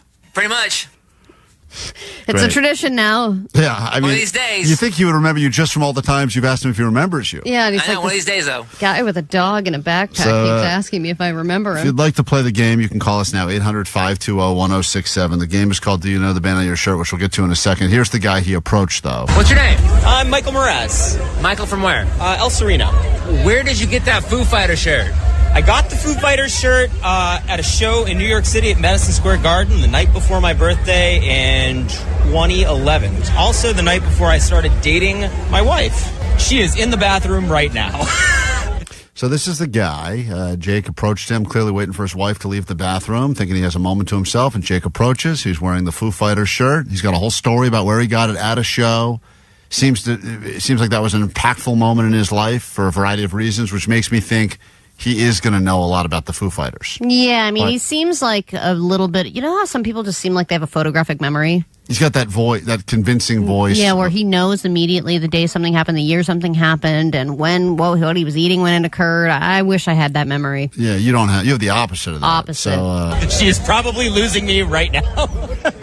How big of a Foo Fighters fan are you? Huge Foo Fighters fan. I've seen them probably 7, 8 times, and then my wife, she's actually seen them a ton. She's a huge Nirvana fan, so Dave Grohl's her cheat list. All right. So this guy claims huge fan, wife huge fan. They've been to a bunch of shows, so I would think they'll probably do well, but it doesn't matter what we think. It only matters what you think. So let's say hi to... Interesting, by the way, to be on Dave Grohl's cheat list. Yeah, I know. That's funny. It's a long list. Is that new? Has that been updated? It might be on yours. You don't know. Has that been updated recently or no? This just happened over the weekend, so this is a new cheat list. Hey, Ricky from... Where are you calling from? Ricky, good morning. You're on KROQ. What's up? How you doing, buddy? So here's what you got to do. You got to predict 2 out of 3 correct. This guy's wearing a Foo Fighter shirt, claims he's a fan of the band, but will he know anything about the actual band? The game is called Do You Know the Band on Your Shirt? Here we go. Do you know the band on your shirt? Do you know the band on your shirt? Do you know the band on your shirt? Do you know the band on your shirt? It says like Sublime or like Sublime or something like that. If the guy does not know, Jake forces him to take off his shirt and immediately put on a Klein Alley Show shirt, which is very shameful for a variety of reasons. So here we go. We do a thing on the show called Do You Know the Band on Your Shirt? Oh, man. When I ask him questions about Foo Fighters, how do you think you're going to do? I think I'll do a pretty good job. Yeah? See, I got 2 weird tells here. One is when Jake said, now what we're really getting at is the game. The guy gave an, oh, man, followed by the super high pitch. Like, the guy didn't speak like that before, and now all of a sudden, how do you think you're going to do? Foo Fighters, how do you think you're going to do? I think I'll do a pretty good job. Yeah? So here we go. First question. All you got to do is predict will he or will he not know. Here we go. Question number 1. Do you know the band on your shirt, Foo Fighters? Can you name 3 Foo Fighters songs? All right. I would think, listen, they've got hundreds of songs. Especially if it has such a personal connection for him, I feel like he'd be able to. But it doesn't matter what we think. Ricky, will this guy be able to successfully name 3 Foo Fighters songs to put you on the board? And do you know the band on your shirt? Absolutely. There's no way people don't know at least 3 songs. Yeah, I would say even if you're this guy seems hardcore, but even if you're just a casual, just happen to have on the radio in the background over the past 20 years, you would be able to come up with 3 songs. Yeah, even if you're not a Foo Fighters fan, you probably heard Everlong any number of times, right? You can probably just say that one 3 times. Let's find out if he's got it. You're locked in on yes. Here we go. Everlong, let's say Something from Nothing, and Sky is the Neighborhood. Oh, interesting. Interesting songs he picks. Yeah, of the I thought 3. it was going to go Monkey Wrench, but then boom, hard left turn. All right, you got that one right. You're on the board. All you need to do is predict 1 more correct, and you're a winner. And do you know the band on your shirt? Foo Fighters edition. Here's question number 2 right now. Can you name 3 Foo Fighters albums? Now, that's a little harder. Because I think a lot of people don't think of albums anymore. They think of songs, they think of singles, they don't necessarily think of full albums. But I think now too, when people just listen to albums, they don't necessarily go into a store, buy the CD, look at the cover, all that stuff, and develop more of a connection to the album itself. All right. Well, anyway, this guy seems like a music fan. You can see a picture of this guy up on our socials as well. He is wearing a shirt with an album on the shirt. I should point that out as well. So that should be a freebie at least. What do you think? Will he be able to name 3 Foo Fighters albums? Yeah, I'm going to go with the flow that this band has been around for a while. Yes. I can't understand how one guy would not know 3 albums. I don't think I would get 3 albums. Me neither. I just don't think I would. I mean, I would say Foo Fighters. One of them was just named Foo Fighters. Yeah, that was the first one, yeah. But, and then, that'd be it for me, I guess. I'd go with that. So I'm just saying, all right, you say he will know. Let's find out. This will be for the win. Here we go. Does he know the band on his shirt? Yeah, so the color and shape, Foo Fighters. And let me think. Foo Fighters doesn't Wasting Light. It's on my shirt. Oh, Foo Fighters doesn't count? Yeah, it doesn't count.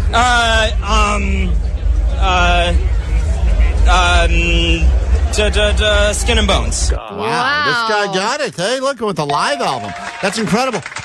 Ricky, your game has come to an end. You're an official winner, or do you know the band on your shirt? That guy knew everything. I wonder if he's even a little stumpable. Jake, I love that the one album we could come up with doesn't count. Doesn't count. Foo Fighters. We both just said Foo Fighters. Jake says he only got one question wrong. This guy was like an idiot savant about Foo Fighters. Cool. But, Ricky, you're the winner. Can you tell me where Foo Fighters are from? Al, you know where Foo Fighters are from? Would you be able to get that one right? Well, the only reason I know where he's from is because I read his book. Well, I listened to his book. Yeah, you listened. Yeah, and I think he's from the East Coast. Yeah, he's from like D.C., Virginia area, yeah. the border there. But I don't know where they. I thought it was in that area. Yeah. Maybe I'm wrong. Grohl is from Virginia, but the Foo Fighters formed.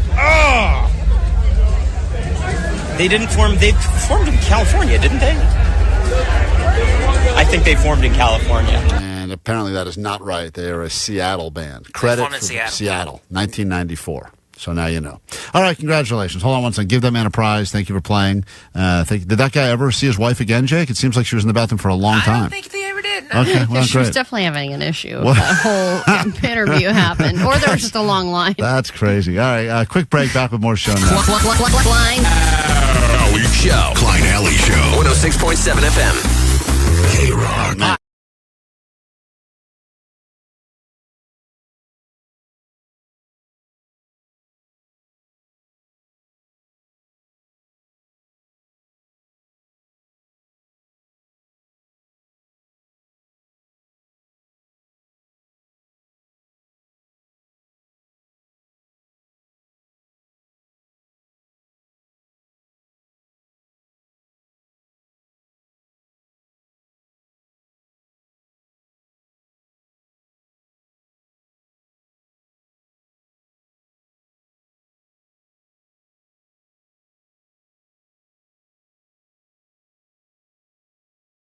You know, I'm on board for most things we do on the show, even if it makes me look like a total ass. But in this particular case, I'm not that excited that I was selected as one of the two most tone-deaf people on the show. Not that I care about being a good singer. I didn't go to school for singing like Allie did. I also didn't go to school for singing. I thought you went to musical theater school. I went to acting school. Oh, really? I didn't get into musical theater school. Oh.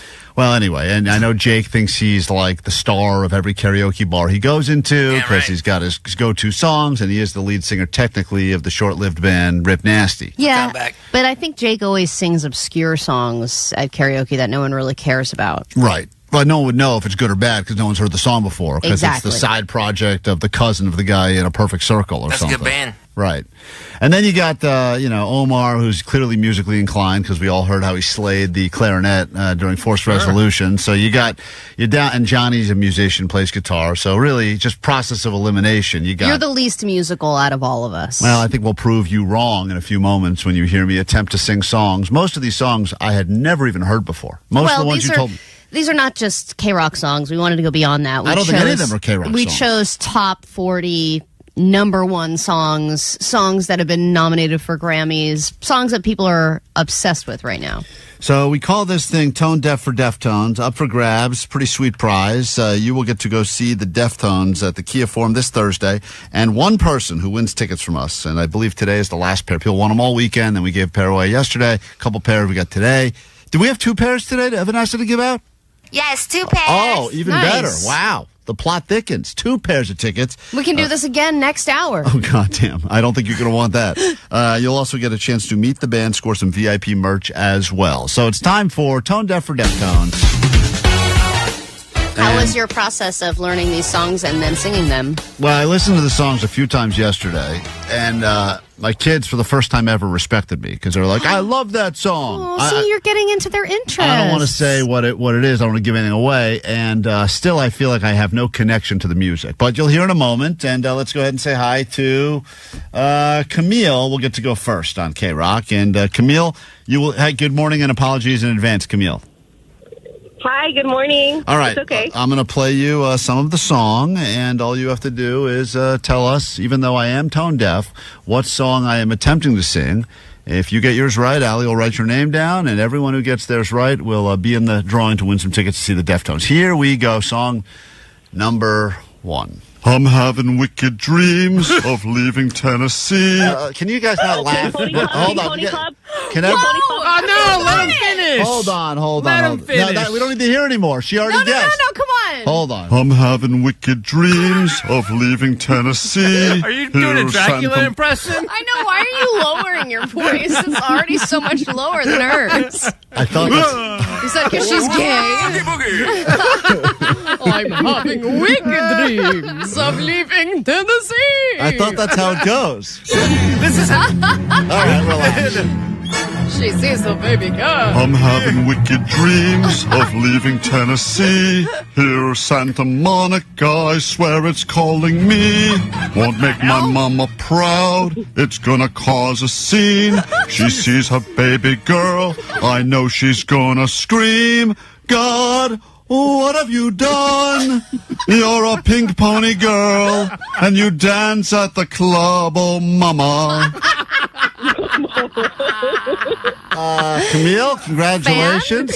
You were able to figure out my tone-deaf singing, and you did. Let's play a little of the original so we can get kind of like an A and B. Let's. I'm having wicked dreams. Same.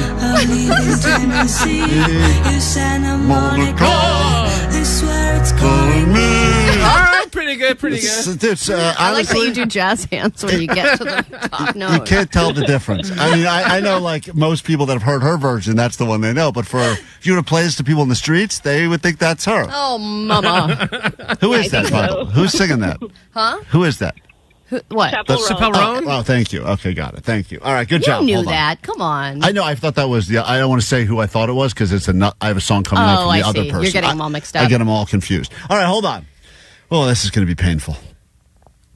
It's a pure joy. I just want to say that if you remember yesterday, Vanessa did Tone Deaf for Deftones, and I thought she was way more tone deaf than me. No. Are you sure about that? Yep, 100. I wasn't sure, but after hearing that, yes, I'm 100% certain that you're actually tone deaf. I just don't know if you know any of the notes that exist. Thank you. In music, period. Or otherwise. Let me say hi to Rigo in El Monte. Hey, Rigo, good morning. Welcome to KROQ. Chance for you to win some Deftones tickets, but we're not making it easy for you. How goes it? Good morning. I'm doing great. Thank you. All right. Did you know the first song by chance? Not that it matters. I didn't. I thought we were going to be guessing Deftones songs. I was like, I got this, but that would make sense. That would make sense. I would have much rather sung Deftones songs, especially because people think I look like the front man in the Deftones. Some people have said that before. It's one of my celebrity doppelgangers. All right, here we go. Song number 2. It's Tone Deaf for Deftones. Apologies in advance. Here we go. Well, I'm gonna paint my picture. Paint myself in blue and red and black and gray. All of these beautiful colors are very, very meaningful. I don't even know what the hell. What? Rigo? Any guesses? What the hell? Any guesses? Rigo. What happened to Dracula? I changed it up. I was not inspired. Wow, oh my God, I've never heard that song. Yeah, well, you know that gray is my favorite color. I felt so symbolic yesterday. If I knew Picasso, I would buy myself a gray guitar and play. I don't know, is that Taylor Swift? It's a good guess. Taylor Swift. No, it is not. I'm so sorry, Rigo. That This was is very Is that supposed to be poetic. singing? Yeah, it was singing. I think you're just yelling. You're like talk. That Something was singing. or other. I would buy a guitar and I would play. Well, it's called Tone Deaf for Deftones, and It now you're sounds like making fun slam poetry a little bit. Yeah. of slam You're a poetry. hip cat. Symbolic. I felt symbolic yesterday. I would buy Picasso. Hey. If I knew Picasso, I would buy myself a gray guitar and play. Mr. Jones and me look into the future. That's Counting Crows. What?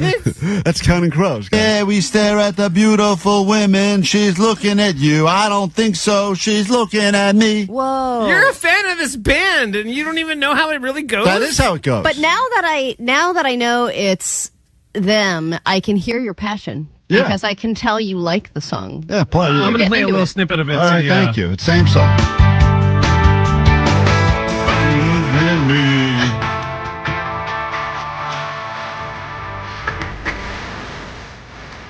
Something.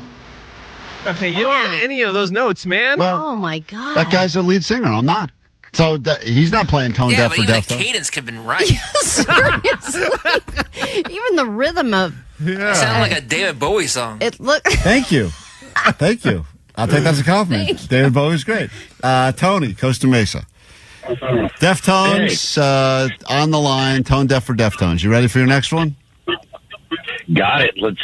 Additional show, but let's go ahead and change that by giving you some news right now that a brand new hour of the show, a bonus hour, can officially begin here on KROQ. But first this. Grab your Adderall. It's time for ADD News.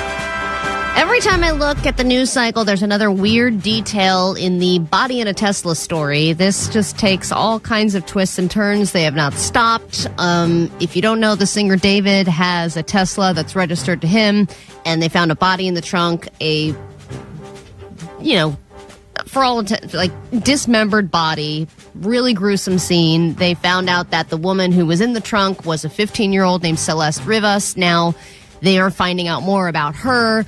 Her parents confirmed that she was dating him. Then she was missing for 2 years. Now, all of a sudden, she has come up. There was, I think, a vigil over the weekend for her, and they say that David, the singer, is cooperating with police, and they haven't said yet that they're going to charge him or anything like that.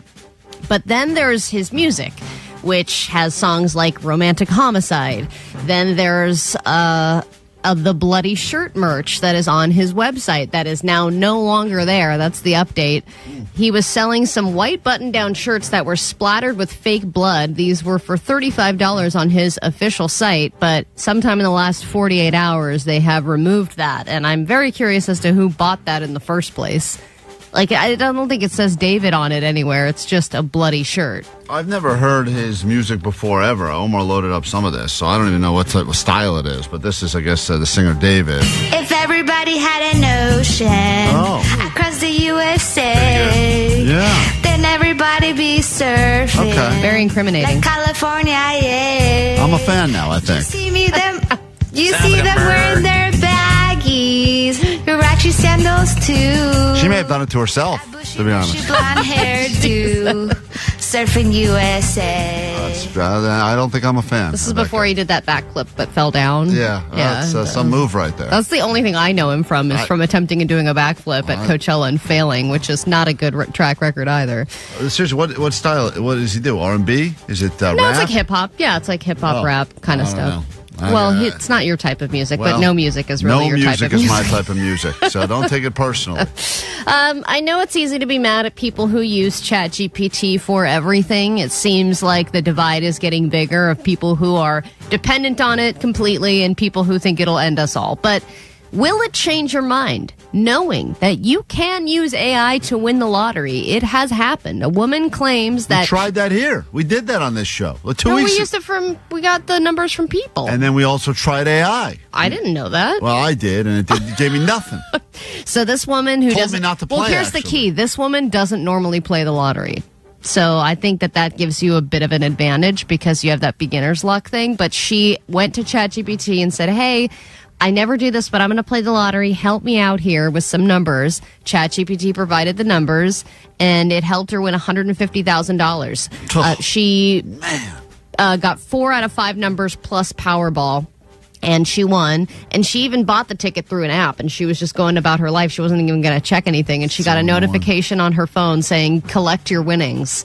And she was like, I thought it was a scam, because if something's like, you won the lottery, collect your winnings, I would be like, get out of here. Right. But she said she's going to donate every penny to charity. Well, that's why she won, though, because she's a do-gooder, and somehow. And then what's the point of winning at that point? Like, what's the point of winning the lottery if you have to give it to if people you're who giving need it? all to charity? I mean, I'm being serious, and I don't want to sound selfish here, but like in some way, I am. But it seems like why go through the joy of the excitement of winning if you're not going to leave with a couple of jet skis? What's the point? Well, if giving the jet even skis if to you're kids? a generous person, right, who wants to pay it forward and all that, Just give why it don't you all keep of it? at least like 20,000 or just keep something for yourself, especially if you have a husband, children, grandchildren. You know, this is a woman who seems like she has a family, a home, a life, right? And wouldn't you want somebody around you? It's like my wife's family, they have a grandma who's like in her 90s or something, and she says that she's just going to give all her money to this waiter that she loves. Yeah. And it's like, and she's got a lot of money. Like, she's the only person in her family that actually has money, and she really loves this one server at this place she goes to every single day. And I think she really is going to leave it to all of him, all of it to him, and it makes all of the family so angry. Yeah, my weird Uncle Leslie, he's got no kids. So, and he was in the military for a long time, so he's got some sort of a pension that's been building and building and building. And he's already claimed, and I'm the only relative that's nice to this guy. Everyone else in my family is like, what a weirdo. I'm the only guy, we call him on the show. I hear his dumb, boring stories. I hang out with him occasionally. And you're like, someday this is going to come back to me. And he said he's made it very clear he's giving it to some school he didn't even go to. Oh, really? Some school that's like in the neighborhood that he lives in or something. He just wants to give it all there. And I'm like, well, it's going, whoa, school? Yeah, they'll be fine. I know. You got to just give a little bit to the people around you first. Think of me. Tip everyone out. All right, it was the last regular season home game for the Dodgers that happened over the weekend, and they're about to break another record. And it's not for the players this time, it's for the fans, so you can feel good about yourself. The Dodgers have now drawn 4 million fans this season for the first time in their franchise history. This is just the 10th team to do that. And I guess the last teams to do it were in 2008. It was the Mets and the Yankees. But I think the next game that's scheduled is going to be the game that puts them past that mark. And, of course, Clayton Kershaw's final home game of his career was part of that, especially because it was Clayton Kershaw bobblehead night.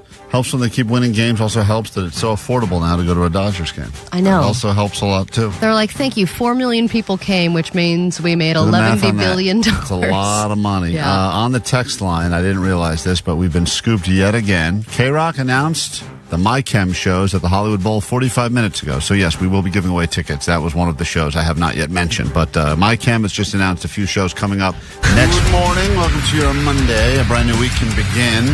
If you're keeping track of dates we've asked you to hold for us, it's a lot. Recovering still from bowling on Friday.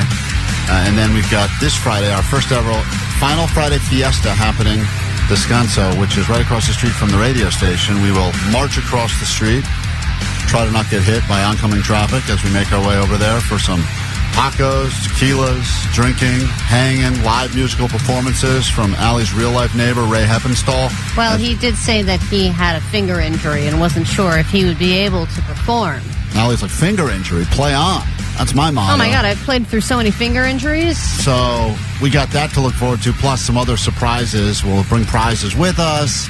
And first 106 people will get a taco to kick off the weekend, perhaps a live performance of the weekend song. We've got lots of things we'll be getting into as the week goes on. But we are specifically looking for you as well if you are single. And everyone says that the apps, they're over the apps. It's a bunch of what's left, and now they want to meet in real life.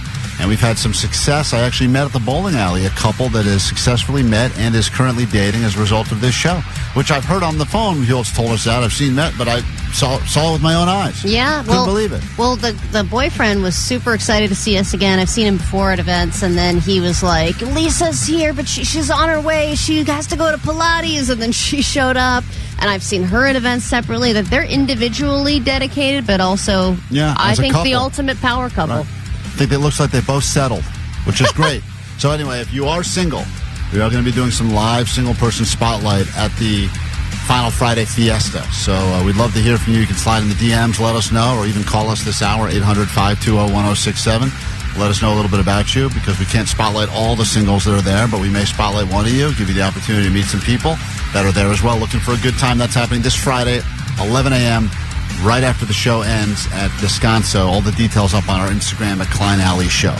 All right, we'll get into this hour right now. and something that you need to change in your bedroom immediately if you would like to save your relationship. That is a tease. We give you the exciting answer after this on KROQ. Do it. People on the text line did get that. I know. Mr. Jones by Counting Crows. I'm watching the text line. People say this is the best Klein's ever sounded, which is also not saying much. I know the songs that you're singing, and I still couldn't guess the song. All right, well, let's try this one then. These are hit songs, according to Allie. This is, hold on. We lost Tony? Hold on. Let me say hi to Ivan. We'll give Tony a chance next if his phone gets better. Hey, Ivan, Long Beach, you ready to go? I am. All right, here we go. Here's your next song. It's Tone Deaf. Apologies in advance. Tone Deaf for Deftones. This is apparently a very popular song. Here we go. Well, good for you. I guess that you've been working on yourself. I guess that therapist I found for you, she really helped. Now you can be a better man for your brand new girl. Oh, man, I'm not sure what this is right now. I know, same. It sounds like you're singing from a musical. Well, good for you. You look happy and healthy. Not me, if you ever cared to ask. No, I have no idea what this is, you guys. I'm sorry. It sounds like you're doing a terrible version of Adam Sandler's Opera Man. From SNL. I told you guys. You've been working on yourself. I told you. Someone else. I didn't want to do it. This apparently Allie says this is a big song. Good for you. You're doing great out without me, baby.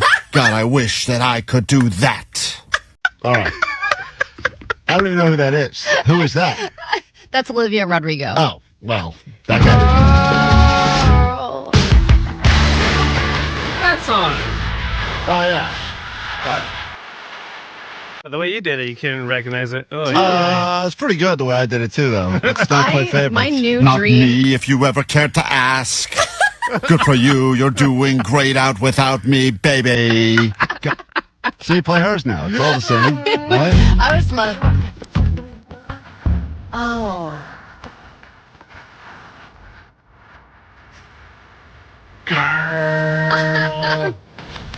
Girl. My new dream is to meet these artists just so I can play these tracks for them. All right, well, we only have one more, and I think only one person's gotten theirs right. By the way, next time we do this, you guys got to find some duets to do with Vanessa so both of you guys could get on Oh, my God. That'd be spectacular. I love it when we're cruising together. Let's go ahead. This is one more person gets a shot. And as of right now, the tickets are already going to go to Camille because she got hers. She was able to figure out I was doing Pink Pony Club. So we yeah, she knew the lyrics right away. I guess it's just really knowing the lyrics. That's a big part of it, I think. Because the rhythm and the melody. I'm already going to call shenanigans on this story, but apparently it's facts. So listen to this, and if you feel like you want your relationship to last longer, I don't know why the goal is always longer, but people seem to get excited about that. Oh, we've been together 10 years, 20 years. Oh, parents celebrate their 50th anniversary. That's called relationship goals, right? Yeah, it's either that or it's giving up.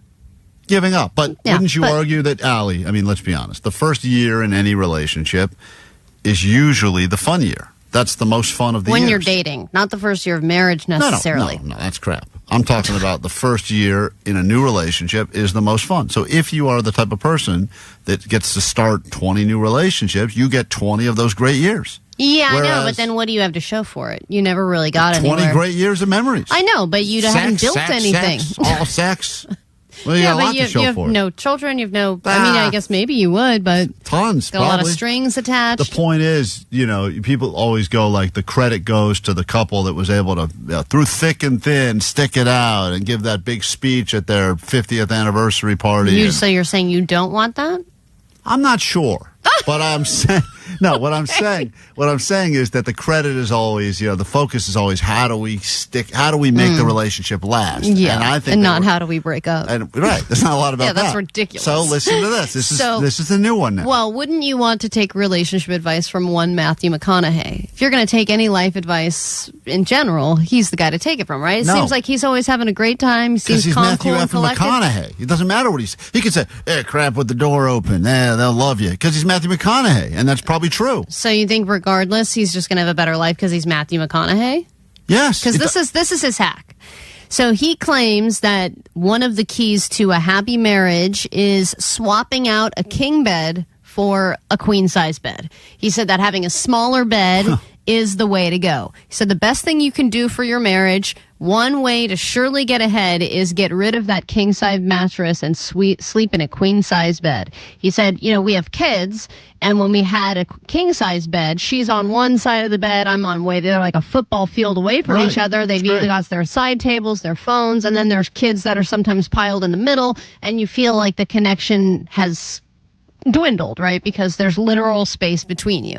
He said throwing out the king-size mattress and getting a queen-size where we were sleeping shoulder to shoulder was the best thing we could do. Why not go twin or full?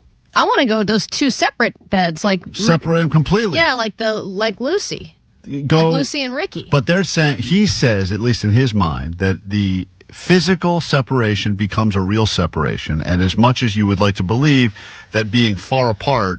Now, listen, some couples, I don't know who they are, weirdos, they get a big bed and they sleep together in the middle of the big bed. See, my big bed, I have the king, but not the California king. I have the European king, which apparently is even wider. Fancy. I think it's for shorter people, Omar. It's for shorter people, Omar. It's a handicap so thing. you feel cool that your feet reach the bottom. Thank you, government, for helping me with that one. No, because it actually makes you even wider apart to create even more of a chasm between you. That's what the point is. And the idea is that you don't know that another person's in the bed. No. Yeah. You literally don't even know. Well, because You're separated by probably 3 feet, bunch of pillows, a wall. Do you go to bed at the same time as your wife? No, right? Well, yeah, we try to roughly get in there around the same really? time. But there's not there's no communication. Do you even say goodnight? I can't hear.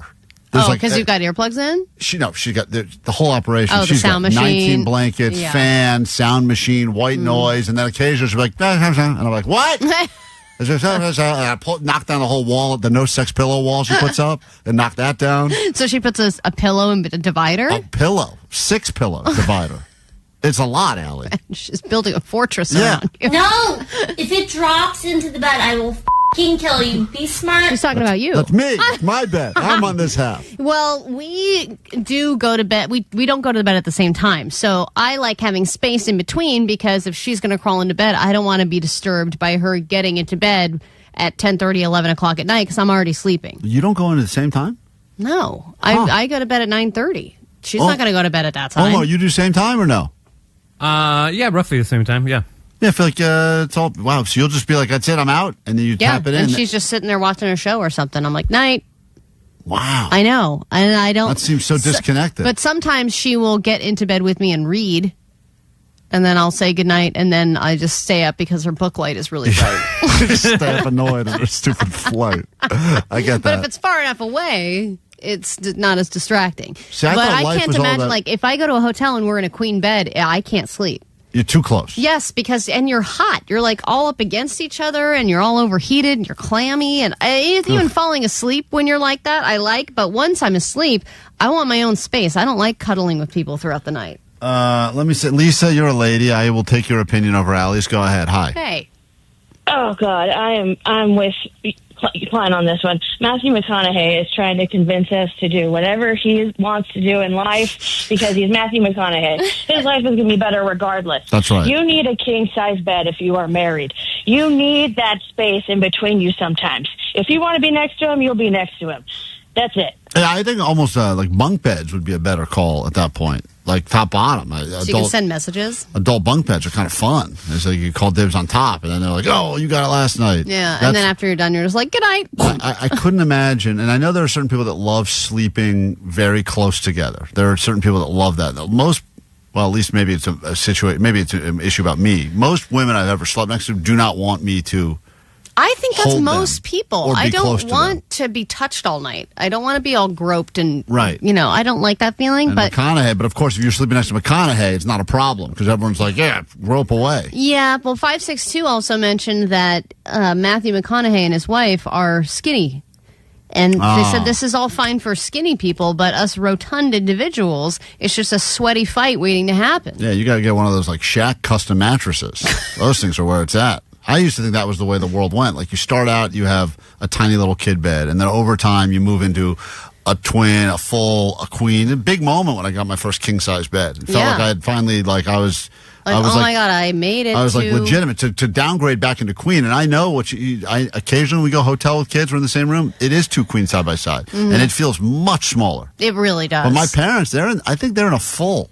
And they've been married 50 years, and I swear to you, it's the smallest bed in the whole world. Yeah, full. So maybe there's something to experience. 818 said I disagree so full-heartedly. My husband and I tried a queen bed, and we are not compatible when we sleep. And sleep divorce was the best thing for us. We cannot sleep in a bed together; it ruins our day and our night. Got to take a break. When we get back, we will remind you why Ellie said this on Friday. This is a rigged piece of competition, but it'll be great. Yay! That's happiness right there. Back with that and more next. KROQ. Calling y'all go zombies. Listen at 9, noon, 3, and 6 and win your way in to see My Chemical Romance at the Hollywood Bowl. My Chemical Romance and KROQ. Yeah.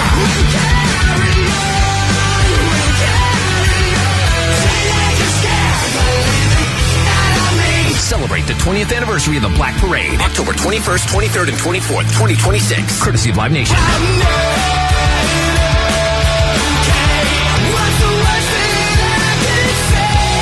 Win tickets all this week.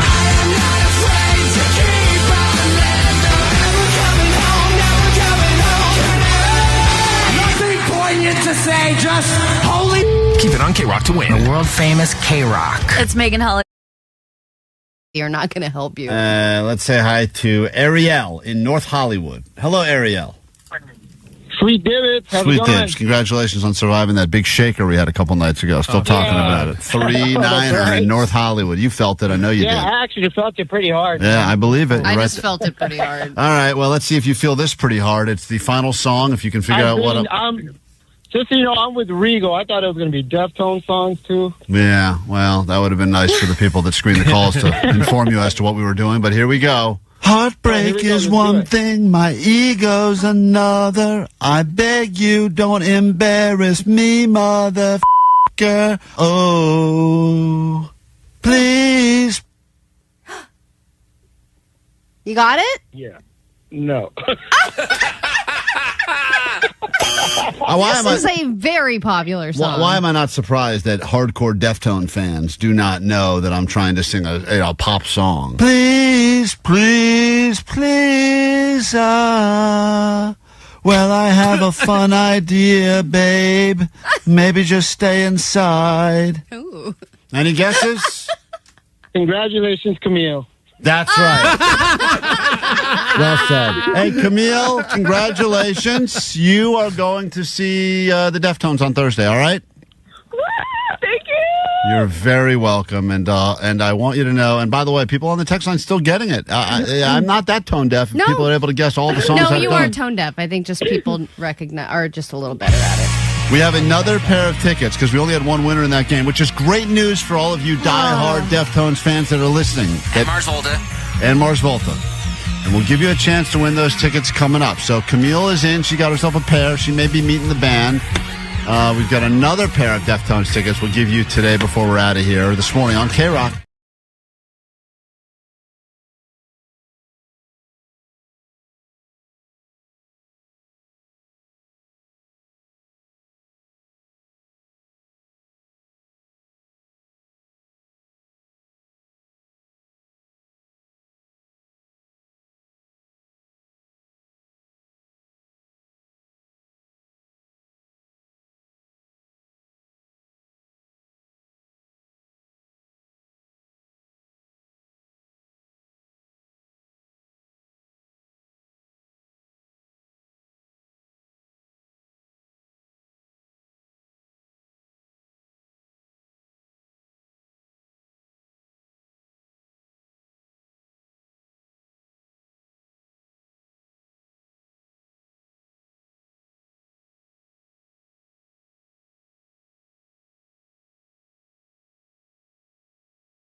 It doesn't necessarily matter how you get the nickname. Usually, it can sometimes form your entire identity. And if the nickname is a good nickname, a cool nickname, that you can't get away from it. Can't get away from it. It becomes your new identity, for sure. My buddy that overdosed on nitrous oxide in college to the point where he had to go to the hospital, still to this day has the nickname Balloons. And I don't even the guy who crapped himself. Oh, that was Davy Gravy. Because he ate too many mushrooms and he crapped himself. And that's not a good... If your name is Dave and you crap yourself, you could end up with the name Davy Gravy, and that is not a great nickname, especially when people say, why do they call you Davy Gravy? And he says, I ate too many mushrooms and I crapped my pants. I think you make up a different story then. You have to make up a different... You got to be like, dude, Thanksgiving in my place. I love gravy. I have the best recipe. But that is one of the most dangerous things that happened. My buddy Molnar has a giant scar on the side of his head, and we call him Mole Scar. And that's not a great nickname to get either. That's so much worse than his actual last name. So much worse. So the reality is that if you have a nickname that you earn, you hope it's for a good reason. Well, my kid already has one, apparently. And it's not, and this is dangerous because to get a nickname at 3. But this is a nickname that he's been given by his teachers, which I feel like is kind of messed up, don't you? Why are they giving nicknames to the 3-year-olds and then being like, hey, what's up, like insert embarrassing nickname here. But you'd be the judge if it's embarrassing. If I was a teacher of young children, I would definitely give them all nicknames. Maybe not say them out loud, but in my own head, I would have that. Like, they're snotty. It'd be there's like Davy Gravy. Head. There's the other Davy right, Gravy. Yeah, big head. They're slow. Slowber. I would have all the names. Hey, snot face, get over here. Yeah, I would. At least in my head. Oh wait, you're all snot face. Yeah, that's all of them. It'd be snot face 1, snot face 2. Yeah. So how did you find out about the nickname? So I picked him up from school, and he has these. He has a certain outfit that he wants to wear all the time, but in general, he likes to wear I guess collared shirt. Like he likes these shirts that are like collared shirts. Whoa, fancy so preppy. I'm not picking them for him. He wants to wear them, and I'm not going to be. He's 3. He's not. No, I have a bunch of different shirts. Who's picking them? Listen to him. He will pick it out and say, "I want to wear this one," and he wants to wear it with cowboy boots. He's into these cowboy boots. Does he just power wheels over to Banana Republic and pick them up himself? No. How does that work? Oh no, Klein. I'm a TJ Maxx and Easta. That's right, but I'm saying you do buy the shirts. Yes, but I buy those shirts amongst a lot of different types of shirts. Right, and but he likes the collared shirt look. Yeah, he just likes it. He just likes the preppy look for some reason. So I pick him up from school. It's probably all that white people talking and about. He's still wearing it and wearing it with cowboy boots. So I pick him up, and then his teacher goes, "Oh, Miss Gina in the other class started calling him Myrtle Beach. That's how he's known around here, as Myrtle Beach." And I was like, Myrtle Beach? What? And they said, yeah. And so now some of the other kids are calling him Myrtle now. And I was like, Myrtle? Oh my God. And I was like, why? And they were like, just because he always looks so like clean cut and like this kind of preppy look. I don't think anyone thinks, like Allie, you're getting, that is definitely his nickname, but the reason you're getting is not the reason. Because no one thinks, when they think clean cut preppy, no one thinks Myrtle Beach, South Carolina. I don't know anything about Myrtle Beach. Well, I know it's not a good nickname. That's what I know. It doesn't even make sense. That's what I thought too. But so then they must not be giving me the real reason. Yeah, there must be another reason. If they're changing it to just Myrtle, that makes so much less sense and is so much more offensive. Right. That the kid of the gay parents, they're calling the boy Myrtle at school. Because he's, preppy looking? Well. And I'm like, oh, how funny, haha. And then I get in my car and I'm like, should I be offended by the fact that the teachers have dubbed him Myrtle? Maybe and are now calling him Myrtle in regular conversation? Maybe the teachers were talking and they're like, sorry, the mom was onto us. We had to give her the nickname. And she's like, you told her we call him Abomination Baby? And they're like, no, don't worry. I came up with something on the fly. I went with Myrtle Beach.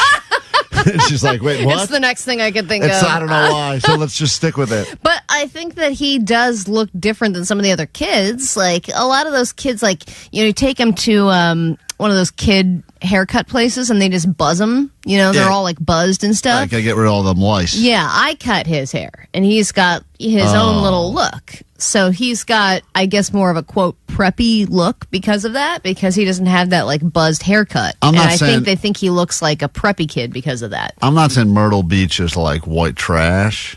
But I think But you are? I'm doing a little research here, and Myrtle Beach looks like a big S-hole. Yes. Like the water's all dirty. That was his other nickname. I guess the nickname for Myrtle Beach is Dirty Myrtle. What? Yeah. He's so and then one of the topics listed here when I'm doing a little research is why is Myrtle Beach water brown? Oh, man. What the hell? Well, So what? so you know what? A fitting nickname, Allie. I thought he all said that it was gravy. because he's clean cut. So whatever happened in the big bowl off, what do we call it? The big Les Bolski that happened on Friday. Clearly you weren't listening earlier. We covered that around 7 o'clock this morning. You can see some recap videos up on the socials. Thanks for everyone who showed up. Actually, an interesting proposition from the Bud Light bros who were there on the way out the door. But I'll talk What is it? Well, they said that, we have too many events coming up now, and they want to be at all the events because they're kind of like unofficial hype guys for the show and biggest fans. And they said that the bowling thing, every time they have to miss work because we're doing these things in the middle of the day now. So they were at the bowling thing. They want to be at the final Friday Fiesta this Friday. And then they want to be at the blood drive, which we announced as well.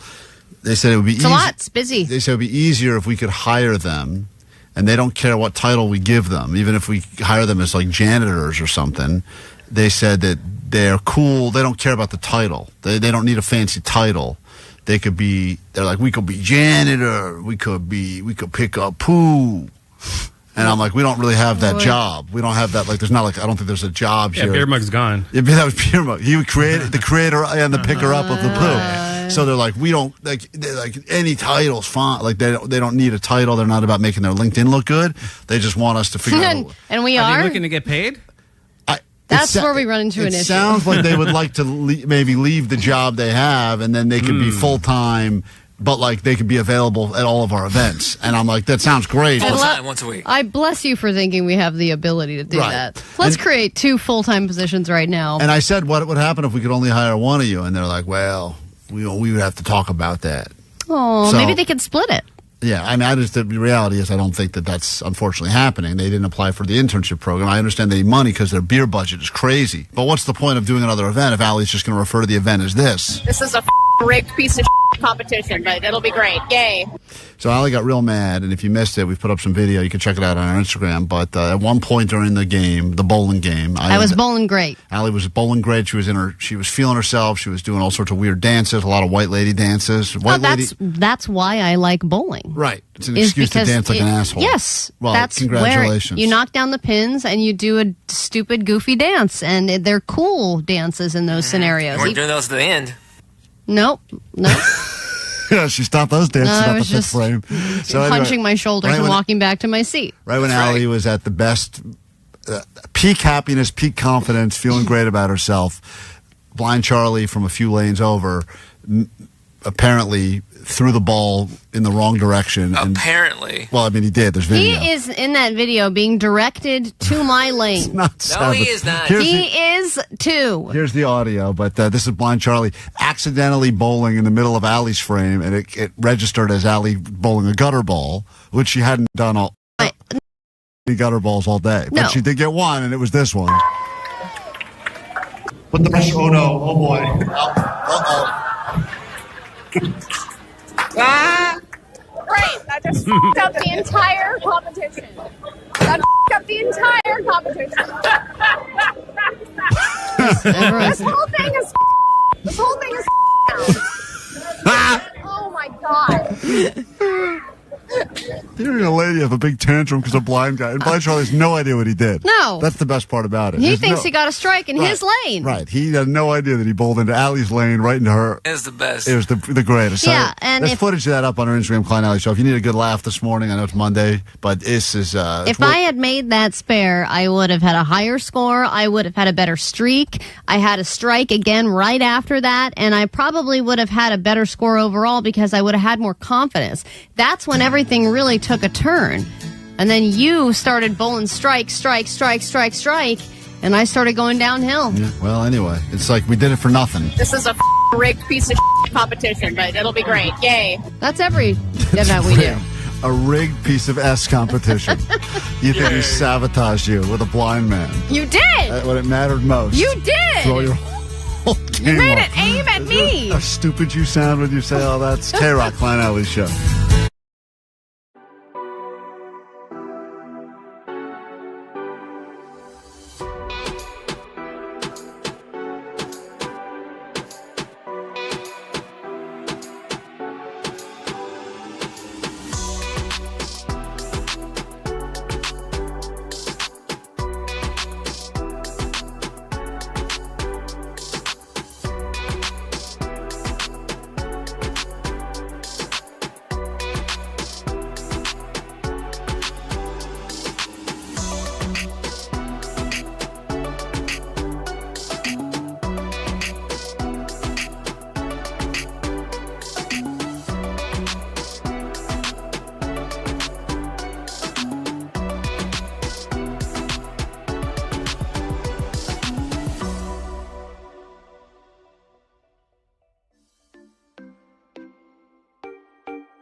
Mr. Beast, YouTube has a new must-watch show. Sarakushmushi, Sakaramushi, will you do that fandango? On second thought, Mr. Beast is probably better. Who are we kidding? Klein Alley Show, now streaming live on YouTube. KROQ.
To wrap it up, we'll get to your takeaways, anything from today's show that you will bring with you into your life. We would love to hear from you. Just some announcements you may or may not have missed. We are giving away MyChem tickets all day and all week for the just announced shows at the Hollywood Bowl. You'll win them again at noon with Sluggo, and then 3 and 6. And, of course, we'll have more for you tomorrow morning, so just keep listening all day and all week for your MyChem tickets at the Hollywood Bowl. That is October of 2026. I'm so stupid. I thought they were going to be there next month. I was real excited, but you have to wait a year. Doesn't matter. We'll get you in regardless. It's the 20th anniversary of the Black Parade. Of course, if you want Ohana Fest tickets, we'll have more of those for you tomorrow as well. That's happening this weekend, Doheny State Beach. And we did announce earlier today we are back to saving lives. It's what we do best. This time, it is the first ever Klein Alley Show Stab and Grab. The Stab and Grab Blood Drive. Details up on the socials at Klein Alley Show and KROQ.com. This will be the 10th year KROQ's been doing this. Saved a lot of lives. Donation for blood. You come, we let us stab, and you grab all sorts of great tickets from us, T-shirts, prizes, access to Fright Fest we got for you, as well as Not Scary Farm. So just please plan on coming out. That's next Friday. We will be at the Klein Alley Show Stab and Grab Blood Drive at the Autry Museum, Griffith Park, Los Angeles. And all the details you need coming up on the socials or already at KROQ.com, I believe. All right, before we do takeaways, let's do takeaways now, then we'll wrap it up with gay highlights one more time to get you ready for your Monday Night Football action. Great. Takeaways from today's show, what do we got? A1A, my takeaway is Allie is the cream on the cake. That was such an angry message. Yeah. And that guy really does hate you. And we get a lot of mean messages, but usually it doesn't. That was pure visceral hate. Yeah, pure visceral hate. But he did say one of my favorite lines we've ever heard in a message, and here it is, if you missed it earlier. You can't think complex, and you're definitely not accountable. I hear the most hypocritical come out your f***ing mouth. Not to mention Klein, who head up his f***ing ass. But you, by far, are the cream on the f***ing cake, and I hope you f***ing eat it, you stupid bitch. Okay, well, that's just another fan. A lot of love pouring through this Lot morning. of love. The cream on the effing cake. Yeah. You sure are. And 213 said Allie has never been a cannibal. That was their Yeah, after that guy yelled at Allie for 30 seconds about everything, she goes, I'm not a cannibal. I know. I was like, what? He said accountable. Accountable. 909 similarly said their takeaways nasty biatch. Yep. 818, if there's a slow-ass car in Ventura Boulevard, it's probably Klein. Now, I'm looking for gelato, guys. 650, when traffic sucks, just go to the beach. And 213, my takeaway is there aren't enough rewards for phone addicts. Yeah, you got to give the awards for the people that use them the most. I mean, these are your best customers. Stop trying to get people away from it. Give the rewards to the people that are on their phone 20 hours a day. We deserve the rewards, not the people that are getting in touch with nature. Okay? Your takeaway, Jake the Nerd? I don't know what the setup is, but the punchline is the good of some young guy. Yep, that was during gay. You'll hear that again in a moment when we give you the gay sports highlights. Super gay this third week of football action. Omar, takeaway? My takeaway is this. Going Oh, I don't know. Thank you for I don't that. know what that was, but I am the cream on the cake. you really are. The cream on, you are the cream on the effing cake. All right, Al, you got a takeaway? Yeah, my takeaway is move over, Bud Light Bros. It's time for the blind guy bros. I can't believe that. A couple of blind brothers we met this morning during Allie Knows the News that listen to this show. Newly blind and a long-time blind, and they listen together. And maybe we'll see newly blind and a long. Isn't that what the guy said to us? I don't think saying a blind is very. That's how he said it. He did not say I'm a blind. Omar, you listen to the show, right? Do you listen to the show? I think he did say that. He said it. He did? I'm a newly blind. I'm a blind. I'm a blind. He's a newly blind. He just lost it. Well, if they are blind brothers, they need to come up with a catchphrase. So anyway, we'd love, hey, you guys, come hang out with us at this Friday, Final Friday Fiesta at the Descanso. Details for that also on the socials. All right. Monday Night Football's back, so let's get you excited about all of the gay highlights you may have missed this past weekend, and then we'll get out of here, and Slugger will be in here next. And here we go, your gayest football highlights, Week 3 NFL action. Here are the gayest sports highlights from the week. At first play, Hurts gets pounded. The ball is out. Herbert in trouble.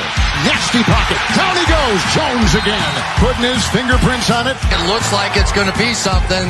They had neighbors double teamed on the other side. Brown end zone. He's got it. Zacchaeus on the over route.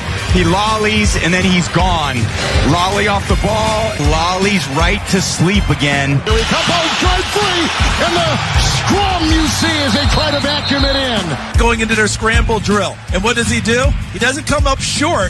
He takes it deeper. Getting a block. Finding a lane. And there's Bidet with the punter and Traboni. 3 timeouts for Chicago. They're going to hand it off right up the gut to Monungai. Tight formations makes the defense come in tight. There are often open holes horizontally, and Horton took advantage of it. You can't get any more open in the end zone than that. These have been the gayest sports highlights from this week. Gay. Klein Alley Show. The world famous KROQ. KROQ. I've said it before, and I'll say it again.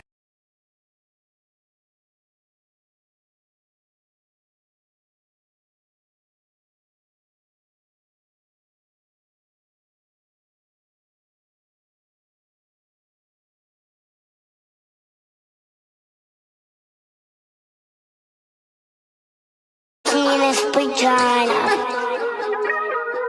Penis vagina. Penis poop pee trailer.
Stop.